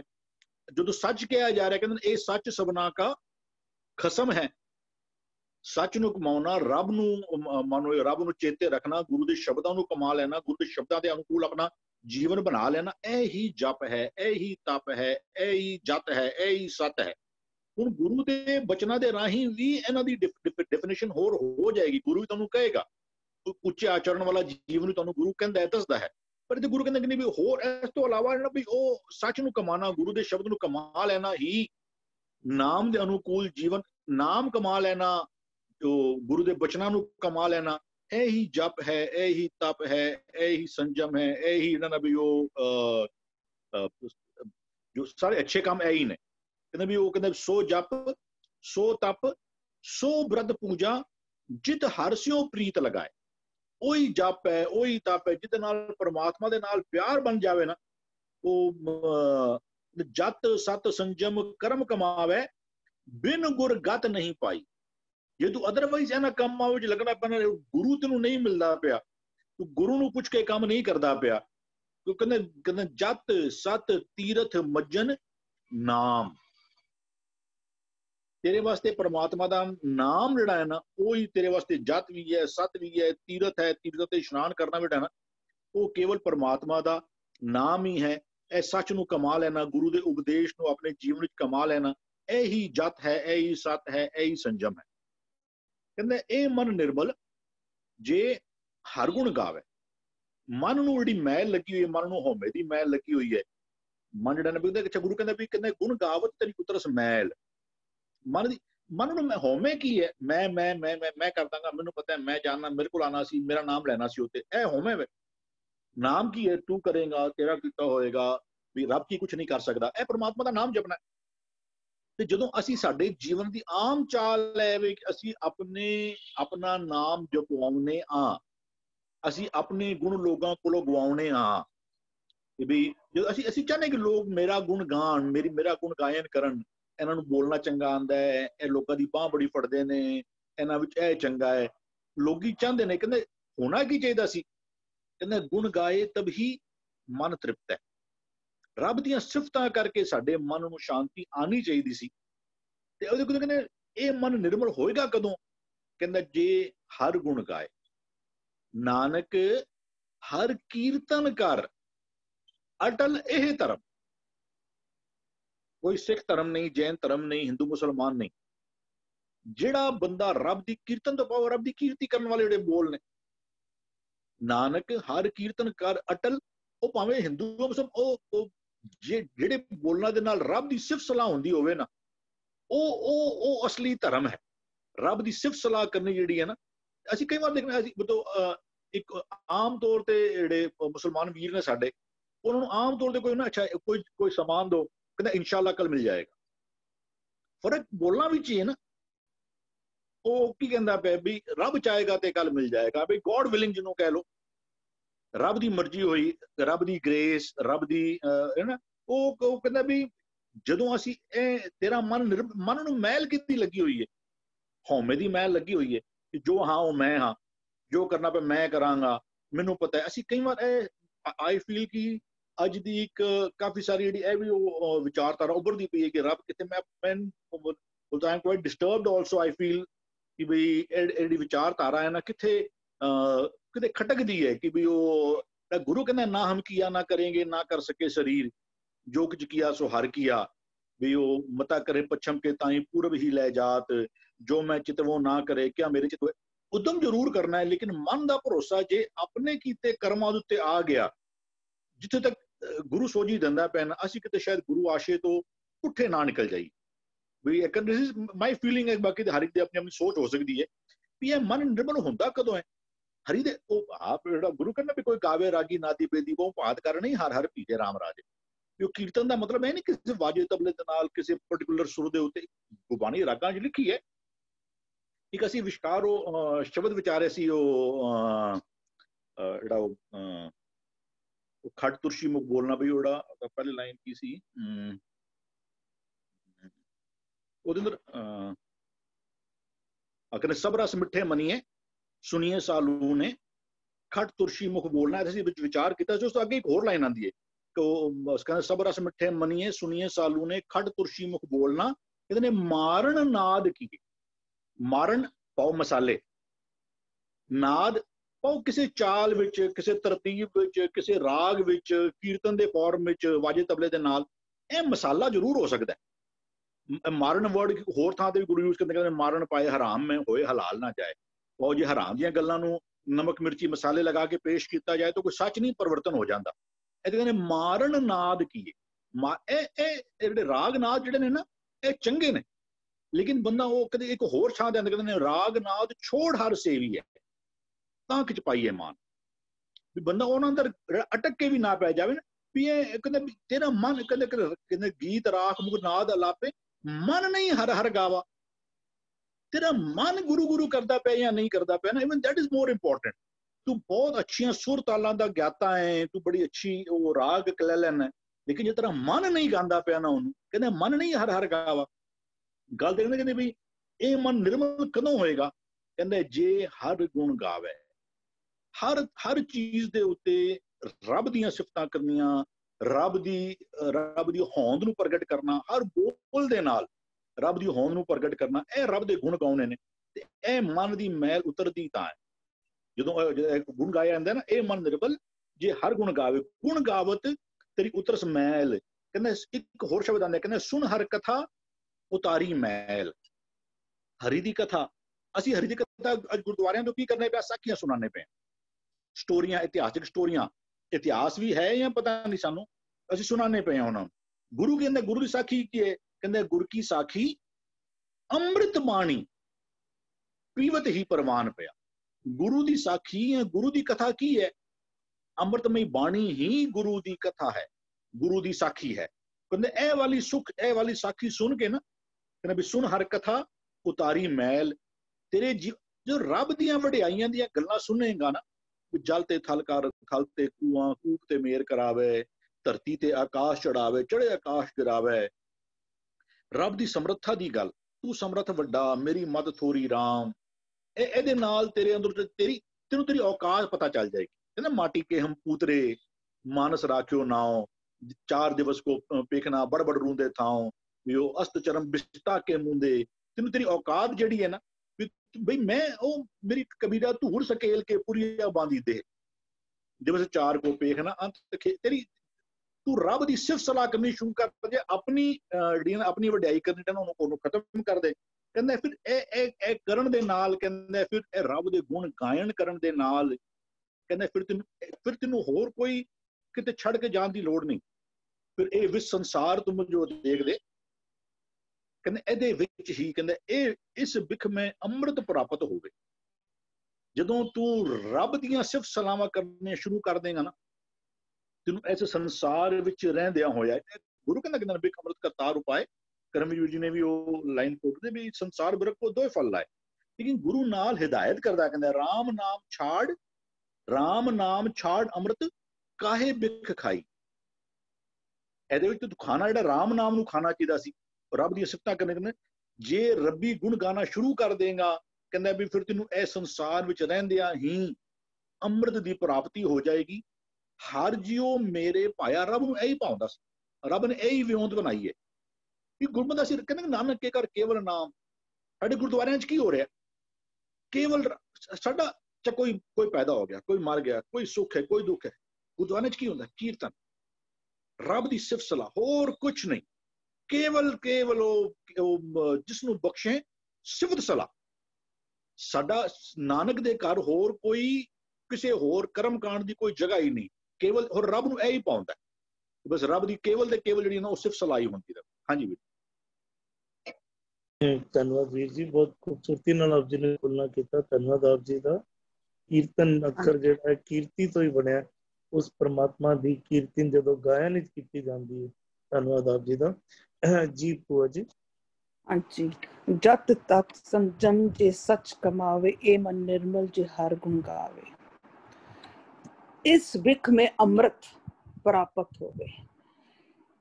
ਜਿਸ ਮਨ ਦੇ ਅੰਦਰ ਵਿਕਾਰਾਂ ਦਾ ਇੱਕ ਸੰਸਾਰ ਬਣਿਆ ਸੀ, ਬਿਖ ਬਣਿਆ ਸੀ, ਪੋਇਜ਼ਨ ਬਣਿਆ ਹੋਇਆ ਸੀ, उस ਨੂੰ खत्म करके एक ऐसा संसार बनाना है, एक ऐसा नाम रूपी अमृत संसार प्राप्त करना है जो पूरी तरह उसके नाल इंट्यून्ड हो जाए। किंज इंट्यून्ड हो जाएगा? ਜਦੋਂ ਮਨ ਨੇ ਉਸ ਸੱਚ ਨੂੰ, ਉਸਦੇ ਗੁਣਾਂ ਨੂੰ, ਉਸਦੀ ਸਿੱਖਿਆ ਨੂੰ ਸੋਧਿਆ, ਉਹ ਮਨ ਨੇ ਨਿਰਮਲ ਹੋ ਗਿਆ, क्योंकि उसने यही चीज जो कर रहा है, यही जप है, यही सत है, यही संजम है जिन्हां योगियां ने कीता सी। ये करन दे नाल मन दे विकार खत्म नहीं होए सन। इस करके गुरु साहब ने कहा कि अगर असी उस एक दे नाम नू सच दे नाल इंट्यून्ड हो जाते हैं, मन पवित्र हो जाएगा। मन दे अंदर जेरी बिक सी, जेरा पॉइजन सी, जेरा संसार सी, वो अमृत रूपी प्राप्त हो जाएगा। हाँ जी, ਧੰਨਵਾਦ ਭੂਆ ਜੀ। ਆਪ ਜੀ ਟੂ ਦਾ ਪੁਆਇੰਟ ਬਿਲਕੁਲ ਸ਼ਾਰਟ ਹੀ ਦੱਸਣਾ ਕਰ ਦਿਓ। ਅੱਜ 3 ਪਦਿਆਂ ਦਾ ਪਾਠ ਹੋਇਆ, आओ रल मिल के 3 पदियां ਦਾ पाठ कर लिए, फिर पाठ सेशन की समाप्ति है, उपरंत सवाल जवाब सेशन की आरंभ होनी है। नाम अमोलक अगम अपारा, ना को होवा तोलनहारा, आपे तोले तोल तोलाए, गुर शब्दी मेल तोलाया, सेवक सेवे करे अरदास, तू आपे मेल बहाले पास, सबना जिया का सुख दाता, पूरे कर्म त्याया, जत सत संजम जे सच कमावे, ए मन निर्मल जे हर गुण गावे, इस बिक में अमृत प्राप्त होवे, हर जियो मेरे पाया, हर जियो मेरे पाया। होइयां बेअंत भुलां दी खिमा। वाहिगुरू जी का खालसा, वाहिगुरू जी की फतेह। तजिंदर वीर जी, उस तो पहले आप जी सवाल जवाब आरंभ करो। ਸਾਡੇ ਨਾਲ ਕਰਮਵੀਰ ਵੀਰ ਜੀ ਨੂੰ ਬੇਨਤੀ ਕਰ ਰਹੇ ਆ, ਆਪਣੀ ਆਡੀਓ ਔਨ ਕਰਿਆ ਜੇ। ਕਰਮਵੀਰ ਵੀਰ ਜਿਹੜੇ ਹਨ ਸਿਕਲੀਗਰ ਸਿੱਖਾਂ ਦੇ ਵਿੱਚ ਕਾਫੀ ਕੰਮ ਕਰ ਰਹੇ ਹਨ, ਗੁਰੂ ਦੇ ਸ਼ਬਦ ਨਾਲ ਵੀ ਜੁੜੇ ਹਨ। ਤੇ ਕਰਮਵੀਰ ਵੀਰ ਜੀ, ਅਗਰ ਆਪ ਜੀ ਨਾਲ ਹੋ ਤੇ ਬੇਨਤੀ ਆਪ ਜੀ ਨੂੰ, ਆਪ ਜੀ ਕੀ ਕਾਰ ਕਰ ਰਹੇ ਹੋ ਉੱਥੇ, ਔਰ ਉੱਥੇ ਦੀ ਕੀ ਪੋਜੀਸ਼ਨ ਹੈ, ਕਿੰਨੀ ਪੋਪੂਲੇਸ਼ਨ ਹੈ, ਸਾਰੀ ਥੋੜਾ ਜਿਹਾ ਸ਼ਾਰਟ ਵਿੱਚ ਆਪ ਜੀ ਦੱਸਣਾ ਕਰਿਆ ਜੇ। ਹਾਂਜੀ ਬਿਲਕੁਲ। ਵਾਹਿਗੁਰੂ ਜੀ ਕਾ ਖਾਲਸਾ, ਵਾਹਿਗੁਰੂ ਜੀ ਕੀ ਫਤਿਹ ਜੀ। ਅਸੀਂ ਕਰੀਬ 2015 ਤੋਂ ਲੈ ਕੇ ਅੱਜ 2020 ਹੋ ਚੁੱਕੇ। 2013 ਆਪ ਜੀ ਦੀ ਆਵਾਜ਼ ਘੱਟ ਆ ਰਹੀ ਹੈ ਜੀ, ਆਵਾਜ਼ ਆ ਰਹੀ ਜੀ ਜੀ। 2013 ਤੋਂ ਲੈ ਕੇ 2015 ਤੱਕ ਅਸੀਂ ਗੁਰਮਤਿ ਗਿਆਨ ਮਿਸ਼ਨਰੀ ਕਾਲਜ ਵਿਖੇ ਪ੍ਰਚਾਰਕ ਦਾ ਕੋਰਸ ਕੀਤਾ। 2015 ਤੋਂ 2020 ਤੱਕ ਅਸੀਂ ਮੱਧ ਪ੍ਰਦੇਸ਼ 'ਚ ਸਿਕਲੀਗਰ ਤੇ ਬੰਜਾਰਿਆਂ 'ਚ ਪ੍ਰਚਾਰ ਕਰ ਰਹੇ ਹਾਂ, ਹੈ ਜੀ, ਜਿਹਦੇ ਵਿੱਚ ਉਹਨਾਂ ਬੱਚਿਆਂ ਦੀਆਂ ਗੁਰਮਤਿ ਕਲਾਸਾਂ ਲਗਾਈ ਦੀਆਂ, ਉਹਨਾਂ ਨੂੰ ਗੁਰਬਾਣੀ ਪੜ੍ਹਾਈ ਦੀ। ਸਭ ਤੋਂ ਪਹਿਲਾਂ ਤੇ ਉਹਨਾਂ ਨੂੰ ਪੰਜਾਬੀ ਸਿਖਾਈ ਦੀ। ਭੋਪਾਲ ਤੋਂ ਸਰਦਾਰ ਗੁਰਦਿਆਲ ਸਿੰਘ ਜੀ, ਜਿਨ੍ਹਾਂ ਨੇ ਮਤਲਬ ਆਪਣੀ ਨਿੱਜੀ ਪੂੰਜੀ ਕਰੀਬ 1.5 ਕਰੋੜ ਤੋਂ ਅਸੀਂ ਗੁਰੂ ਨਾਨਕ ਸਾਹਿਬ ਜੀ ਦੇ ਨਾਮ ਲਾ ਕੇ 5 ਸਾਲ ਪਹਿਲਾਂ ਗੁਰੂ ਨਾਨਕ ਚੈਰੀਟੇਬਲ ਟਰਸਟ ਬਣਾਈ ਸੀ। ਤੇ ਉਹ ਟਰਸਟ ਤੋਂ ਅਸੀਂ 3 ਪ੍ਰਚਾਰਕ, ਇੱਕ ਪ੍ਰਚਾਰਕ ਬੰਜਾਰਾ ਸਿੱਖੇ ਤੇ ਬਾਕੀ ਅਸੀਂ 2 ਪ੍ਰਚਾਰਕ ਜਿਹੜੇ ਪੰਜਾਬ ਤੋਂ ਆ, ਉਹ ਇੱਥੇ ਬੱਚਿਆਂ ਦੀਆਂ ਕਲਾਸਾਂ ਲਗਾ ਰਹੇ ਹਾਂ ਜੀ। ਇਸ ਵਕਤ ਅਸੀਂ ਜਬਲਪੁਰ ਦੇ ਕੋਲ ਗੁਰਮਤਿ ਮਿਸ਼ਨ ਹੈ, ਉਹਨਾਂ ਦੇ ਕੋਲ ਅਸੀਂ ਲੋਕਡਾਊਨ ਦੇ ਟਾਈਮ ਦਿੱਤੇ ਆ। ਇੱਥੇ ਆਸ-ਪਾਸ ਬੰਜਾਰਿਆਂ ਦੇ 50 ਪਿੰਡ ਹੈਗੇ ਆ, ਜਿਨ੍ਹਾਂ ਵਿੱਚ ਅਸੀਂ 4 ਜਗ੍ਹਾ ਤੇ ਕੰਮ ਕਰ ਰਹੇ ਹਾਂ। ਗੁਰਦੁਆਰੇ ਵੱਲੋਂ ਸਿਲਾਈ ਸੈਂਟਰ ਵੀ ਚੱਲਦਾ ਹੈ, ਬੱਚਿਆਂ ਦੀ ਪੜ੍ਹਾਈ ਦੇ ਲਈ ਵੀ ਅੱਗੇ ਪਿੱਛੇ ਉਪਰਾਲੇ ਕੀਤੇ ਜਾਂਦੇ ਆ। ਸਾਲ 'ਚ ਅਸੀਂ ਕਰੀਬ 4 ਮਹੀਨੇ ਇਸ ਜਗ੍ਹਾ ਤੇ ਆ ਕੇ ਪ੍ਰਚਾਰ ਕਰੀਦਾ। ਬਾਕੀ ਇਸ ਵਕਤ ਜਿਹੜਾ 10 ਭੋਪਾਲ ਦੇ ਕੋਲ ਸਿਕਲੀਗਰਾਂ ਦਾ ਇੱਕ ਡੇਰਾ ਹੈ ਹੋਸ਼ੰਗਾਬਾਦ, ਉੱਤੇ ਵੀ ਪੂਰੇ ਮੱਧ ਪ੍ਰਦੇਸ਼ 'ਚ ਸਿਕਲੀਗਰਾਂ ਦੇ 20-25 ਡੇਰੇ ਹੈਗੇ ਆ, ਜਿਵੇਂ ਮੁੱਖ ਤੇ ਇੰਦੌਰ ਵਾਲਾ ਹੈ ਜੀ, ਉਹਦੇ ਆਸ-ਪਾਸ ਫਿਰ ਛੋਟੇ ਸ਼ਹਿਰਾਂ 'ਚ ਆ। ਕਰੀਬ 15 ਤੋਂ 20 ਹਜ਼ਾਰ ਗਿਣਤੀ 'ਚ ਸਿਕਲੀਗਰ ਸਿੱਖਾਂ ਦੀ ਇੱਥੇ ਗਿਣਤੀ ਹੈ। ਤੇ ਹੌਲੀ ਕੋਸ਼ਿਸ਼ ਹੈ ਕਿ ਇਹਨਾਂ ਦੇ ਬੱਚਿਆਂ ਨੂੰ ਗੁਰਮਤਿ ਦੇ ਨਾਲ ਜੋੜਿਆ ਜਾਵੇ, ਐਜੂਕੇਸ਼ਨ ਦੇ ਨਾਲ ਜੋੜਿਆ ਜਾਵੇ, ਕਿਉਂਕਿ ਐਜੂਕੇਸ਼ਨ ਦੇ ਉਪਰਾਲੇ ਤਾਂ ਹੋ ਰਹੇ, ਪਰ ਸਮਾਜ ਇਹਨਾਂ ਦਾ ਇੰਨਾ ਜਾਗਰੂਕ ਨਹੀਂ ਹੈ, ਜਾਂ ਪਹਿਲਾਂ ਇਹਨਾਂ ਨੇ ਗਰੀਬੀ ਦੇਖੀ ਤੇ ਉਹ ਗਰੀਬੀ ਤੋਂ ਬਾਅਦ ਕੀ ਹੋਇਆ, ਨਜਾਇਜ਼ ਧੰਦੇ ਕਈਆਂ ਨੇ ਅਪਣਾਏ ਤੇ ਅੱਜ ਏਦਾਂ ਹੋ ਚੁੱਕਿਆ ਹੈ ਕਿ ਦੀ ਮਿੱਟੀ ਖੂਹ 'ਚ ਲੱਗਣੀ, ਹੈ ਨਾ ਜੀ। ਪੈਸੇ ਦੀ ਕਮਾਈ ਕਈਆਂ ਨੂੰ ਹੈਗੀ ਹੈ, ਪਰ ਫਿਰ ਵੀ ਬੱਚੇ ਸਿੱਧੇ ਰਸਤੇ ਨਹੀਂ ਆ ਪਾ ਰਹੇ। ਤੇ ਕੋਸ਼ਿਸ਼ ਵੱਖ-ਵੱਖ ਸੰਸਥਾਵਾਂ ਦੀ, ਵੱਖ-ਵੱਖ ਲੋਕਾਂ ਦੀ ਕਿ ਉਹਨਾਂ ਨੂੰ ਦੁਬਾਰਾ ਸਿੱਖੀ ਦੇ ਧੁਰੇ ਦੇ ਨਾਲ ਜੋੜਿਆ ਜਾਵੇ। ਸਿੱਖਲੀਗਰ ਸਮਾਜ ਤੇ ਬਹੁਤ ਹੱਦ ਤੱਕ ਸਿੱਖੀ ਨਾਲ ਜੁੜਿਆ, ਬੰਜਾਰਾ ਸਮਾਜ ਥੋੜਾ ਦੂਰ ਸੀ। ਜਿਵੇਂ ਇੱਧਰਲੀ ਸਾਈਡ ਅਸੀਂ ਜਬਲਪੁਰ ਵਾਲੀ ਸਾਈਡ, ਇੱਧਰ ਕੋਈ ਬੰਜਾਰਾ ਸਿੱਖ ਨਹੀਂ ਮਿਲਦਾ। ਇੱਥੋਂ ਕਿਲੋਮੀਟਰ ਇੱਕ ਪਿੰਡ ਆ, ਉੱਥੋਂ ਦਾ ਇੱਕ ਬੱਚਾ ਜਿਹੜਾ ਨਾਗਪੁਰ ਹੁਣ ਡਿਊਟੀ ਕਰਦਾ ਬੈਂਕ ਦੇ ਅੰਦਰ, ਉਹ ਸਿੱਖ ਸਕਿਆ। ਜਦੋਂ ਆਪਾਂ ਬੁਰਹਾਨਪੁਰ ਵਾਲੀ, ਇੰਦੌਰ ਵਾਲੀ ਸਾਈਡ ਜਾਂਦੇ ਹਾਂ, ਉੱਥੋਂ ਦੇ ਸਾਰੇ ਬੰਜਾਰੀ ਸਿੱਖ ਜੋ ਹੋਏ ਉਹ ਵਿਦਿਆਲਿਆਂ ਦੇ ਅੰਦਰ ਜਾ ਕੇ ਗੁਰਦੁਆਰਾ ਸਾਹਿਬਾਂ 'ਚ ਡਿਊਟੀਆਂ ਕਰ ਰਹੇ ਆ, ਉਹਨਾਂ 'ਚ ਥੋੜੀ ਮੂਵਮੈਂਟ ਹੈ। ਜਿਸ ਮੁਤਾਬਿਕ ਤੁਸੀਂ ਦੱਸ ਰਹੇ ਹੋ, ਇਹ ਬੰਜਾਰੇ ਸਨ, ਹੁਣ ਇਹ ਟਿਕ ਗਏ ਹਨ, ਇੱਕ ਥਾਵਾਂ ਤੇ ਟਿਕ ਗਏ ਹਨ, ਇਹੋ ਦੱਸਣਾ ਕਰ ਰਹੇ ਹੋ, ਵੱਖ-ਵੱਖ ਥਾਵਾਂ ਤੇ ਟਿਕ ਗਏ ਹਨ। ਤੇ ਇਹਨਾਂ ਦੀ ਪੋਪੂਲੇਸ਼ਨ ਲਗਭਗ ਕਿੰਨੀ ਹੋਣੀ ਹੈ? ਇਹਨਾਂ ਦੀ ਆਬਾਦੀ ਕਿੰਨੀ ਹੈ ਲਗਭਗ ਇਹਨਾਂ ਦੀ? ਮੈਂ ਉਹੀ ਗੱਲ ਦੱਸਣੀ ਚਾਹਾਂ, ਸਿੱਖਲੀਗਰ ਸਮਾਜ ਜੇ ਹੋਏ ਉਹ ਤੇ ਜੇ ਅਸੀਂ ਮੰਨੀਏ ਕਿ 15 ਤੋਂ 20 ਹਜ਼ਾਰ ਦੀ ਗਿਣਤੀ 'ਚ ਮੱਧ ਪ੍ਰਦੇਸ਼ 'ਚ ਰਹਿ ਰਹੇ ਜੀ, ਜੋ ਅਲੱਗ-ਅਲੱਗ ਨੇ। ਤੇ ਬੰਜਾਰਾ ਸਮਾਜ ਦੀ ਗਿਣਤੀ ਆਪਾਂ ਮਤਲਬ ਜੇ ਮੰਨੀਏ ਸਾਡੇ ਮੁਤਾਬਕ ਅਸੀਂ ਤੇ ਘੱਟ ਹੀ ਪਿੰਡਾਂ 'ਚ ਅਜੇ ਗਏ ਹਾਂ, ਪਰ ਕਿਉਂਕਿ ਇੱਥੇ 50 ਪਿੰਡ ਹੈਗੇ ਆ, ਤੁਸੀਂ 50 ਪਿੰਡਾਂ ਦੀ ਇੱਕ ਪਿੰਡ ਦੀ ਗਿਣਤੀ ਆਪਾਂ ਮੰਨ ਕੇ ਚੱਲੀਏ, 1.5 ਮੰਨੀਏ ਬੰਜਾਰਾ ਪਰਿਵਾਰ, 50 ਪਿੰਡਾਂ ਦੀ ਗਿਣਤੀ 70-80 ਹਜ਼ਾਰ ਬਣ ਜਾਂਦੀ ਹੈ। ਪੂਰੇ MP 'ਚ ਜੇ ਆਪਾਂ ਲੱਗੇ 4-5 ਲੱਖ ਬੰਜਾਰਿਆਂ ਤੋਂ ਉੱਪਰ ਗਿਣਤੀ ਮੱਧ ਪ੍ਰਦੇਸ਼ 'ਚ ਹੀ ਹੋਣੀ ਹੈ, ਹਨਾ ਜੀ। ਤੇ ਉਸ ਤੋਂ ਬਾਅਦ ਫਿਰ ਜੇ ਆਪਾਂ ਮਹਾਰਾਸ਼ਟਰ 'ਚ ਦੇਖੀਏ, ਜਿਹੜੇ ਹਜੂਰ ਸਾਹਿਬ ਤੋਂ ਆਸ-ਪਾਸ ਹੈ, ਤੇ ਜੇ ਕੁੱਲ ਆਪਾਂ ਦੇਖੀਏ ਤੇ ਮੇਰੇ ਹਿਸਾਬ ਨਾਲ 40-50 ਲੱਖ ਬੰਜਾਰੇ ਜੋ ਹੈ ਇਹਨਾਂ ਦੋ ਸਟੇਟਾਂ ਦੇ ਅੰਦਰ ਵਸਦੇ। ਬਾਕੀ ਕੁਝ ਬੰਜਾਰੇ ਸਿੱਖਾਂ ਦੇ ਮਤਲਬ ਜੋ ਜਿਨ੍ਹਾਂ ਨੂੰ ਹੁਣ ਪਤਾ ਵੀ ਨਹੀਂ, ਜਾਂ ਮਤਲਬ ਦੂਜੇ ਇਲਾਕਿਆਂ 'ਚ ਰਹਿ ਕੇ ਜਿਵੇਂ ਤਾਮਿਲ ਇੱਧਰਲੀ ਸਾਈਡ ਵੀ ਇਹਨਾਂ ਦੀਆਂ ਗਿਣਤੀ ਮਿਲਦੀ ਹੈ, ਉਧਰ ਵੀ ਇਹਨਾਂ ਦਾ ਨਿਵਾਸ ਹੈ ਜੀ। ਤੇ ਪ੍ਰਬੰਧਕ ਕਮੇਟੀ ਵੱਲੋਂ ਵੀ ਕੋਈ ਸਹਾਇਤਾ ਪਹੁੰਚਦੀ ਹੈ ਆਪ ਜੀ ਨੂੰ, ਜਾਂ ਸੰਗਤਾਂ ਵੱਲੋਂ? ਜਿਸ ਤਰ੍ਹਾਂ ਤੁਸੀਂ ਕਿਹਾ ਕਿ ਕਿਸੇ ਪਰਸਨਲ ਕੋਈ ਆਪਣੀ ਮਾਇਆ ਦੇ ਕੇ ਕੋਈ ਕਾਰ ਕਰ ਰਹੇ ਹਨ, ਤੇ ਸੰਗਤ ਵੱਲੋਂ ਵੀ ਕੋਈ ਸਹਾਇਤਾ ਪਹੁੰਚਦੀ ਹੈ ਆਪ ਜੀ ਨੂੰ? ਨਹੀਂ ਜੀ, ਸੰਗਤ ਵੱਲੋਂ ਨਹੀਂ। ਵੱਖ-ਵੱਖ ਸੰਸਥਾਵਾਂ ਜੋ ਆ ਕੇ ਆਪਣੇ ਕੰਮ ਕਰ ਰਹੀਆਂ, ਕੋਈ ਐਜੂਕੇਸ਼ਨ ਦੇ ਬੇਸ ਤੇ ਕੰਮ ਕਰ ਰਿਹਾ ਹੈ, ਜਿਵੇਂ ਬ੍ਰਿਟਿਸ਼ ਕੌਂਸਲ ਹੈ UK ਤੋਂ, ਉਹ ਗੁਰਦੁਆਰਾ ਸਾਹਿਬ ਬਣਾਉਣ ਦੇ ਕੰਮ ਕਰਦੀ ਹੈ। ਜਿਹੜੀ ਸਰਦਾਰ ਗੁਰਦਿਆਲ ਸਿੰਘ ਜੀ ਸਾਡੇ ਟਰਸਟੀ ਹੈ, ਉਹਨਾਂ ਨੇ ਜੋ ਹੁਣ ਤੇ ਉਹਨਾਂ ਦੀ ਉਮਰ 85 ਈਅਰ ਹੋ ਚੁੱਕੀ ਹੈ, ਉਹਨਾਂ ਨੇ ਜਿਹੜੀ ਗੁਰੂ ਨਾਨਕ ਚੈਰੀਟੇਬਲ ਟਰਸਟ ਬਣਾਈ, ਸਿਰਫ ਧਾਰਮਿਕ ਕਲਾਸਾਂ ਲਗਾਉਣ ਦਾ ਕੰਮ ਹੈ ਜੀ। ਤੇ ਫਿਰ ਹੋਰ ਵੀ ਮਾਰਕੋ ਫਾਊਂਡੇਸ਼ਨ ਆ, ਉਹ ਜੋ ਐਜੂਕੇਸ਼ਨ ਦੇ ਬੇਸ ਤੇ ਕੰਮ ਕਰਦੀਆਂ ਹੈ। ਹੋਰ ਵੀ ਕੁਝ ਵੱਖ-ਵੱਖ ਸੰਸਥਾਵਾਂ ਨੇ ਅਲੱਗ-ਅਲੱਗ ਟੀਚੇ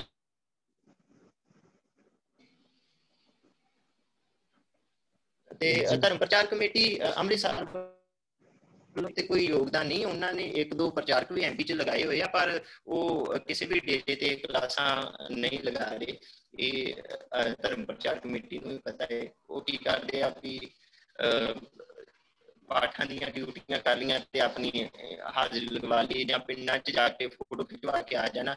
ਨਹੀਂ ਤੇ ਮੰਨ ਕੇ ਚਲੋ ਵੀ ਧਰਮ ਪ੍ਰਚਾਰ ਕਮੇਟੀ ਦੇ ਬੰਦੇ MP 'ਚ ਬੰਜਾਰੇ ਸਿੱਖਾਂ 'ਚ ਜਾਂ ਸਿੱਖਲੀਗਰਾਂ 'ਚ ਕੰਮ ਕਰਦੇ ਹੋਣ, ਉਹਨਾਂ ਦੇ ਹੁੰਦਿਆਂ ਦੂਜੇ ਲੋਕਾਂ ਨੂੰ ਕੰਮ ਕਰਨਾ ਪਵੇ, ਧਰਮ ਪ੍ਰਚਾਰ ਕਮੇਟੀ ਦੇ ਬੰਦੇ ਕੰਮ ਵੀ ਨਹੀਂ ਕਰ ਰਹੇ ਜੀ। ਜਿਸ ਮੁਤਾਬਿਕ ਆਪ ਜੀ ਦੱਸ ਰਹੇ ਹੋ, ਮੈਨੂੰ ਲੱਗਦਾ ਉੱਤੇ ਬਹੁਤ ਜ਼ਿਆਦਾ ਹੋਰ ਫਾਈਨੈਂਸ਼ੀਅਲ ਤੋਂ ਇਲਾਵਾ ਹੋਰ ਉਹਨਾਂ ਨੂੰ ਨੌਕਰੀਆਂ ਦੇਣ ਦੀ ਵੀ ਲੋੜ ਹੈ, ਉਹਨਾਂ ਨੂੰ ਭਰੋਸੇ ਦੇਣ ਦੀ ਵੀ ਲੋੜ ਹੈ ਕਿ ਸਾਰਾ ਸਮਾਜ ਉਹਨਾਂ ਦੇ ਨਾਲ ਖੜਾ ਹੈ, ਇਹ ਉਹਨਾਂ ਨੂੰ ਯਕੀਨ ਦਿਵਾਉਣ ਦੀ ਵੀ ਲੋੜ ਹੈ।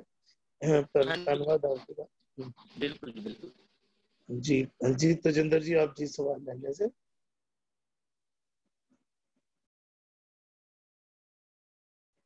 ਵੀਰ ਜੀ ਜਤਿੰਦਰ ਕੌਰ ਭੈਣ ਜੀ ਸ਼ਾਇਦ ਹੈਗੇ ਨੇ, ਉਹਨਾਂ ਦੀ ਆਡੀਓ ਮੈਂ ਔਨ ਕਰਤੀ ਹੈ, ਉਹਨਾਂ ਨੂੰ ਖੁਦ ਕਰਨੀ ਪੈਗੀ। ਉਹਨਾਂ ਦਾ ਕੋਈ ਸਵਾਲ ਹੈਗਾ? ਵਾਹਿਗੁਰੂ ਜੀ ਕਾ ਖਾਲਸਾ, ਵਾਹਿਗੁਰੂ ਜੀ ਕੀ ਫਤਿਹ। ਵੀਰ ਜੀ ਵਾਹਿਗੁਰੂ ਜੀ ਕੀ ਫਤਿਹ। ਵੀਰ ਜੀ, ਇੱਕ ਗੁਰਬਾਣੀ 'ਚ ਸ਼ਬਦ ਆਉਂਦਾ ਹੈ ਅੰਗ ਨੰਬਰ 825 ਤੇ, ਸੁਲਹੀ ਤੇ ਨਾਰਾਇਣ ਰਾਗ, ਸੁਲਹੀ ਕਾ ਹਾਥ ਕਹੀਂ ਨਾ ਪਹੁੰਚੇ, ਸੁਲੀ ਹੋਏ ਮੁਆ ਨਾ ਪਾਕ। ਕੀ ਇਹ ਸ਼ਬਦ ਜਦੋਂ ਸੁਲਹੀ ਨੇ ਗੁਰੂ ਅਰਜਨ ਦੇਵ ਜੀ ਤੇ ਜਦੋਂ ਹਮਲਾ ਕੀਤਾ ਸੀ, ਉਸ ਦੇ ਨਾਲ ਕਨੈਕਟਡ ਹੈ, ਜਾਂ ਉਸ ਤਰ੍ਹਾਂ ਗੁਰਬਾਣੀ 'ਚ ਵੈਸੇ ਆਇਆ ਹੋਇਆ? ਮੇਰੇ ਖਿਆਲ ਨਾਲ ਸੁਖਬੀਰ ਵੀਰ ਜੀ ਅਸੀਂ ਸ਼ਾਇਦ ਇਸ ਸ਼ਬਦ ਦੀ ਵਿਚਾਰ ਕੀਤੀ ਸੀਗੀ 3-4 ਮਹੀਨੇ ਪਹਿਲੇ। ਜੀ ਇਸ ਸ਼ਬਦ ਦੀ ਵਿਚਾਰ ਜਿਹੜੀ ਅਸੀਂ ਜੇਕਰ ਅਸੀਂ ਇਤਿਹਾਸ ਵਿੱਚ ਅਸੀਂ ਧਿਆਨ ਦਈਏ ਅਸੀਂ ਤੇ ਇਤਿਹਾਸਿਕ ਘਟਨਾ ਨਾਲ ਵੀ ਰਿਲੇਟ ਕੀਤਾ ਜਾਂਦਾ ਹੈ ਇਸ ਸ਼ਬਦ ਨੂੰ। ਤੇ ਅੱਗੇ ਅਸੀਂ ਧਿਆਨ ਦਈਏ ਤੇ ਸੁਲਹੀ ਤੇ ਇਸ ਬਾਬਤ ਭੁਪਿੰਦਰ ਵੀ ਜੀ ਨੇ ਬੜਾ ਸੋਹਣਾ ਖੋਲਣਾ ਕੀਤਾ ਸੀ ਇਸ ਸ਼ਬਦ ਨੂੰ। ਸੁਲਹੀ ਜਿਹੜੀ ਵਿਕਾਰਾਂ ਦੀ ਸੁਲਹੀ ਗੱਲੇ ਨੂੰ ਪਈ ਰਹਿੰਦੀ ਹੈ, ਉਸ ਤੋਂ ਪਰਮਾਤਮਾ ਨੇ ਰੱਖ ਲਿਆ। ਅਸੀਂ ਰੋਜ਼ਾਨਾ ਪਾਠ ਕਰਦੇ ਹਾਂ ਨਾ, ਕਿ ਅਸੀਂ ਧਿਆਨ ਦਈਏ ਤੇ ਰੋਜ਼ਾਨਾ ਹੀ ਗੁਰੂ ਸਾਹਿਬ ਸਾਨੂੰ ਸੁਲਹੀ ਤੋਂ ਬਚਾਉਣ ਦੀ ਸਾਨੂੰ ਵਿਧੀ ਸਮਝਾ ਰਹੇ ਨੇ। ਵਿਕਾਰਾਂ ਦੀ ਫਾਹੀ ਹੈ ਜਿਹੜੀ ਸਾਨੂੰ ਆਪਣੇ ਮਨ ਸਾਡੇ ਮਨ ਤੇ ਪਈ ਰਹਿੰਦੀ ਹੈ, ਤੇ ਗੁਰੂ ਦਾ ਸ਼ਬਦ ਜਿਹੜਾ ਉਹ ਵਿਕਾਰਾਂ ਤੋਂ ਸਾਨੂੰ ਰੱਖਦਾ ਹੈ, ਬਚਾਉਂਦਾ ਹੈ। ਅਗਰ ਹਰਵਿੰਦਰ ਵੀਰ ਜੀ ਅਗਰ ਇਸ ਬਾਬਤ ਕੋਈ ਵਿਚਾਰ ਦੇਣਾ ਚਾਹਣ ਤੇ ਜ਼ਰੂਰ ਦੇਣ।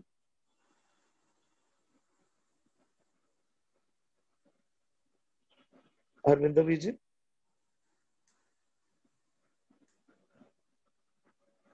ਵੀਰ ਜੀ ਆਡੀਓ ਆਫ ਹੈ ਹਰਵਿੰਦਰ ਵੀਰ ਜੀ ਆਪ ਜੀ ਦੀ।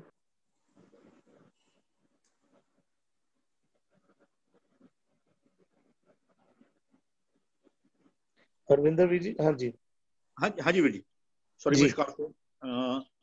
ਉਦੋਂ so far S I can read ਜਿਹੜਾ ਹੈ, ਜਿਹੜਾ ਦਰਪਣ ਨਾਲ ਕੀਤਾ ਹੋਇਆ ਉਹਦੇ ਇਤਿਹਾਸਿਕ ਪੱਖ ਦੇ ਜਿਹੜਾ ਉਹਨਾਂ ਨੇ ਵੀ ਸੁਲਹੀ ਖਾਨ ਪਠਾਨ ਜਿਹੜਾ ਕਹਿੰਦੇ ਨੇ ਵੀ ਉਹ ਜਿਹੜਾ ਗੁਰੂ ਸਾਹਿਬ ਚੜ੍ਹਾਈ ਕਰਨ ਵਾਸਤੇ ਆਇਆ ਸੀ, ਤੇ ਉਸ ਤੋਂ ਰੱਬ ਨੇ ਜਿਹੜੀ ਰੱਖਿਆ ਕੀਤੀ ਵੀ ਸੁਲਹੀ ਕਾ ਹਾਥ ਕਹੀਂ ਨਾ ਪਹੁੰਚੇ।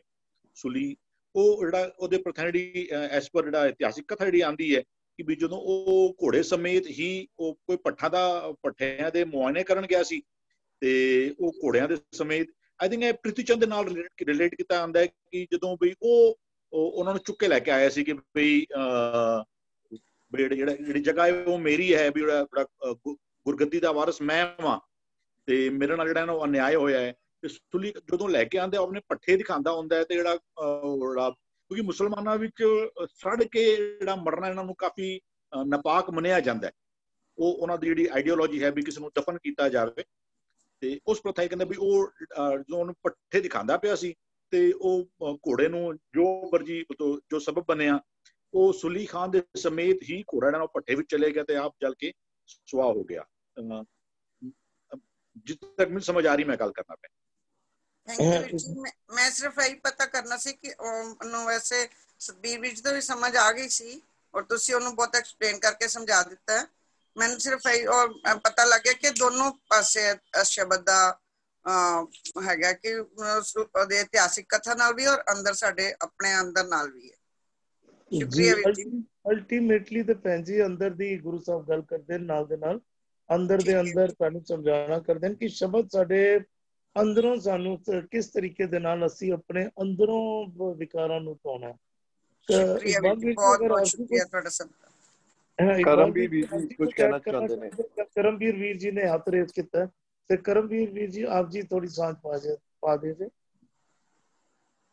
ਜੀ ਬਿਲਕੁਲ, ਜਿਵੇਂ ਵੀਰ ਜੀ ਸੁਲਹੀ ਦਾ ਅਰਥ ਪਹਿਲਾਂ ਫਾਈ ਦੇ ਤੌਰ ਤੇ ਕਰ ਰਹੇ ਸੀ, ਮੈਂ ਉਹ ਦੱਸਣਾ ਚਾਹਾਂਗਾ ਕਿਉਂਕਿ ਸੁਲਹੀ ਹੋਏ ਮੂਆ ਜੋ ਇਹ ਕਿਉਂਕਿ ਪੁਲਿੰਗ ਆਇਆ ਹੈ, ਤੇ ਫਾਹੀ ਦਾ ਜੇ ਇਹਦਾ ਅਰਥ ਕਰਾਂਗੇ ਤੇ ਉਹ ਬਿਲਕੁਲ ਫਿੱਟ ਨਹੀਂ, ਦੋਵੇਂ ਚੀਜ਼ਾਂ ਬਰਾਬਰ ਤੇ ਬੈਠਦੀਆਂ, ਹਨਾ ਜੀ। ਇਤਿਹਾਸਿਕ ਘਟਨਾ ਨਾਲ ਜੋੜ ਕੇ ਜੇਕਰ ਇਹਦਾ ਅਰਥ ਕੀਤਾ ਜਾਵੇ ਤੇ ਕੋਈ ਬੁਰਾਈ ਨਹੀਂ ਹੈ। ਉਹ 'ਚ ਇਸ ਚੀਜ਼ ਨੂੰ ਭਾਵ ਅਰਥ 'ਚ ਇੱਦਾਂ ਲੈ ਕੇ ਜਾਇਆ ਜਾ ਸਕਦਾ ਹੈ ਕਿ ਜੋ ਮਨ ਸੁਲਹੀ ਵਰਗਾ ਅਤਿਆਚਾਰੀ ਸੀ, ਹਨਾ, ਬੁਰਾ ਸੁਭਾਵ, ਠੀਕ ਜੀ, ਗੁਰੂ ਦੀ ਕਿਰਪਾ ਦੇ ਦੁਆਰਾ ਜਾਂ ਪ੍ਰਮਾਤਮਾ ਨੇ ਉਹਨੂੰ ਖਤਮ ਕਰਕੇ, ਅਤਿਆਚਾਰੀ ਸੁਭਾਵ ਨੂੰ ਖਤਮ ਕਰਕੇ ਮੈਨੂੰ ਆਪਣੇ ਨਾਲ ਜੋੜਿਆ। ਵੈਸੇ ਤੇ ਮਤਲਬ ਉਸ ਇਤਿਹਾਸਕ ਘਟਨਾ ਨਾਲ ਰਿਲੇਟਡ ਹੀ ਹੋਣਾ ਇਹ, ਹਨਾ ਜੀ। ਵੀਰ ਜੀ ਇਹਦੇ ਨਾਲ ਇੱਕ ਸ਼ਬਦ ਇਹ ਵੀ ਆਉਂਦਾ ਹੈ, ਪ੍ਰਥਮੇ ਮਤਾ ਜੀ ਪੱਤਰੀ ਚਲਾਵੋ, ਦੁਤੀਏ ਮਤਾ ਦੋਏ ਮਨ ਪਹੁੰਚਾਵੋ, ਕਿ ਇਹ ਵੀ ਇਹਦੇ ਨਾਲ ਹੀ ਜੁੜਦਾ? ਇਹਦਾ ਮੈਂ ਕੱਲ ਦੇ ਸੈਸ਼ਨ 'ਚ ਆਪਾਂ ਇਹਦੀ ਵਿਚਾਰ ਕਰ ਸਕਦੇ ਹਾਂ ਜੀ। ਮੈਂ ਇੱਕ ਵਾਰ ਇਹਨੂੰ ਖਿਆਲ ਕਰਾਂਗਾ ਜ਼ਰੂਰ, ਇਹ ਸ਼ਬਦ ਮੇਰੇ ਵੀ ਧਿਆਨ 'ਚ ਹੈਗਾ ਸੀ ਪਹਿਲਾਂ, ਹਨਾ ਜੀ। ਤੇ ਸੁਖਬੀਰ ਵੀਰ ਜੀ, ਰਵਿੰਦਰ ਵੀਰ ਜੀ ਇਸ ਬਾਰੇ ਕੁਝ ਦੱਸ ਸਕਣ? ਮੇਰੀ ਲਾਸਟ ਟਾਈਮ ਇਕਬਾਲ ਵੀਰ ਜੀ ਨਾਲ ਇਸ ਨਾ ਫੋਨ ਤੇ ਗੱਲ ਵੀ ਹੋਈ ਸੀ। ਇੱਕ ਜਿਹੜਾ ਅਸੀਂ ਆਮ ਤੌਰ ਤੇ ਕਹਿੰਦੇ ਆ ਵੀ ਕੋਈ ਮੁਗਲ ਨਾ ਹੋਵਾ ਅੰਨਾ, ਲੇਕਿਨ ਉਹ ਬੜਾ ਉਹਨਾਂ ਨੇ ਕਾਫੀ ਸਪਸ਼ਟ ਕੀਤਾ ਸੀ ਮੇਰੇ ਨਾਲ ਕਿ ਬਈ ਉਹ ਕਹਿੰਦੇ ਨਹੀਂ, ਇਹਦੇ ਅੰਦਰ ਇਹਨੇ ਪ੍ਰਥਮੇ ਪਤਾ ਜੇ ਪੱਤਰੀ ਚਲਾਓ ਵੀ ਮੈਂ ਕੋਈ ਲੈਟਰ ਦਾ ਵਿਵਹਾਰ ਕਰਕੇ ਹੁਣ ਕੋਈ ਬੰਦਾ ਦੇਖੋ ਕੋਈ ਨਾ ਕੋਈ ਤੇ ਜੇ ਕੋਈ ਐਸਾ ਸਮਾਂ ਬਣ ਆਇਆ ਹੈ ਉਹਦਾ ਕੋਈ ਨਾ ਕੋਈ ਹੱਲ ਤੇ ਕੱਢਣਾ ਪਏਗਾ ਤੁਹਾਨੂੰ। ਕਹਿੰਦਾ ਫਿਰ ਅਸੀਂ ਸਾਰੇ ਮਿਲ ਕੇ ਪਹਿਲਾਂ ਡਿਸਾਈਡ ਕੀਤਾ ਕਿ ਬਈ ਚਲੋ ਅਸੀਂ ਕੋਈ ਲੈਟਰ ਦਾ ਇੰਟਰੈਕਸ਼ਨ ਕਰ ਲਈਏ, ਪੱਤਰੀ ਚਲਾਓ, ਦੁਤੀਏ ਮੱਤਾ ਦੋਏ ਮਾਨੁਖ ਪਹੁੰਚਾਓ ਵੀ ਚਲੋ ਉਹਦੇ ਨਾਲ ਜੇ ਨਹੀਂ ਹੋ ਰਿਹਾ 2 ਬੰਦੇ ਹੀ ਭੇਜ ਦਈਏ ਕਿ ਬਈ ਉਹ ਚਲੋ ਕੋਈ ਜਾ ਕੇ ਉਹਨਾਂ ਨਾਲ ਸਲਾਹ ਮਸ਼ਵਰਾ ਕਰ ਲੈਣ ਵੀ ਕਿਉਂ ਆਉਣਾ ਪਿਆ ਤੂੰ ਇੱਥੇ, ਫਿਰ ਤ੍ਰਿਤੀਏ ਮਤਾ ਵਿੱਚ ਕਰੋ ਉਪਾਇਆ। ਕਹਿੰਦੇ ਮੈਂ ਸਭ ਕੁਝ ਛੋੜ, ਕਹਿੰਦਾ ਜਦੋਂ ਮੈਂ ਦੇਖਿਆ ਨਾ ਇਹ ਨਹੀਂ ਕਿ ਮੈਂ ਕੇਵਲ ਛੱਡ ਕੇ ਬਹਿ ਗਿਆ, ਨਹੀਂ ਮੈਂ ਇਹ ਪਹਿਲੇ 3 ਵਸੀਲੇ ਟਰਾਈ ਕੀਤੇ, ਅਸੀਂ ਸਾਰਿਆਂ ਉੱਤੇ ਗੌਰ ਕੀਤਾ ਤੇ ਜਦੋਂ ਇਹ ਖਿਆਲ ਆ ਗਿਆ ਕਿ ਨਹੀਂ ਇਹਨਾਂ ਵਸੀਲਿਆਂ ਦੇ ਨਾਲ ਕੁਝ ਵੀ ਨਹੀਂ ਹੋ ਸਕਦਾ ਜਾਂ ਵੀ ਇਹਨਾਂ ਵਸੀਲਿਆਂ ਦੇ ਨਾਲ ਵੀ ਕਹਿੰਦੇ ਫਿਰ ਮੈਨੂੰ ਭਰੋਸਾ ਜਿਹੜਾ ਹੈ ਨਾ ਉਹ ਫਿਰ ਵੀ ਰੱਬ ਦੀ ਕਿਰਪਾ ਉੱਤੇ ਮੇਰਾ ਜਿਹੜਾ ਨਾ ਇਹ ਸ਼ਾਇਦ ਰਿਲੇਟਡ ਅਸੀਂ ਸੁਲੀ ਖਾਨ ਪਠਾਨ ਦੇ ਇੰਸੀਡੈਂਟ ਨਾਲ ਹੀ ਰਿਲੇਟਡ ਹੈ ਜਿਹੜਾ ਇਹ ਵੀ ਹੈ। ਹਾਂਜੀ ਠੀਕ ਹੈ ਵੀਰ ਜੀ, ਸ਼ੁਕਰੀਆ, ਬਹੁਤ ਬਹੁਤ ਸ਼ੁਕਰੀਆ ਤੁਹਾਡਾ। ਇਕਬਾਲ ਜੀ ਆਪ ਜੀ ਇਹਦੇ ਵਿੱਚ ਕੁਝ ਸਾਂਝ ਪਾਣਾ ਚਾਹੋਗੇ? ਹਾਂਜੀ, ਵੈਸੇ ਤਾਂ ਵੀਰ ਹਰਵਿੰਦਰ ਸਿੰਘ ਉਹਨਾਂ ਨਾਲ ਮੇਰੀ ਵਿਚਾਰ ਹੋਈ ਸੀ ਇਸੇ ਸੰਬੰਧ ਦੇ ਵਿੱਚ। ਸੁਲੀ ਬਿਲਕੁਲ ਉਹੀ ਹੈ ਕਿਉਂਕਿ ਇਤਿਹਾਸਕ ਪੱਖ, ਤਨ ਦਾ ਪੱਖ ਵੀ ਗੁਰਬਾਣੀ ਦੱਸਦੀ ਹੈ ਔਰ ਮਨ ਦਾ ਪੱਖ ਵੀ ਗੁਰਬਾਣੀ ਦੱਸਦੀ ਹੈ। ਮੈਂ ਹਮੇਸ਼ਾ ਇਹ ਗੱਲ ਮੰਨ ਕੇ ਚੱਲਦਾ ਔਰ ਤਨ ਔਰ ਮਨ ਦੋਨਾਂ ਦੀ ਗੱਲ ਚੱਲਦੀ ਹੈ। ਇਸ ਕਰਕੇ ਤਨ ਦੇ ਬਾਬਤ ਤਨ ਦੀ ਗੱਲ ਹੋਣੀ ਹੈ, ਮਨ ਦੇ ਬਾਬਤ ਅੰਦਰ ਦੀ ਗੱਲ ਹੋਣੀ ਹੈ। ਹੁਣ ਤਨ ਇਤਿਹਾਸ, ਜਿਹਨੂੰ ਇਤਿਹਾਸ ਵੀ ਕਹਿ ਸਕਦੇ ਹਾਂ ਆਪਾਂ, ਉਹ ਸੰਸਾਰ ਦੇ ਵਿੱਚ ਜੋ ਗੁਰਬਾਣੀ ਨੇ ਜਿਨ੍ਹਾਂ ਗੱਲਾਂ ਦੀ ਵਿਚਾਰਧਾਰਾਵਾਂ ਦੀ ਗੱਲ ਕੀਤੀ ਹੈ ਉਹ ਸੰਸਾਰ ਦੇ ਵਿੱਚ ਪ੍ਰਗਟ ਵੀ ਹੁੰਦਾ ਹੈ ਤੇ ਹੋਇਆ ਵੀ ਹੈ।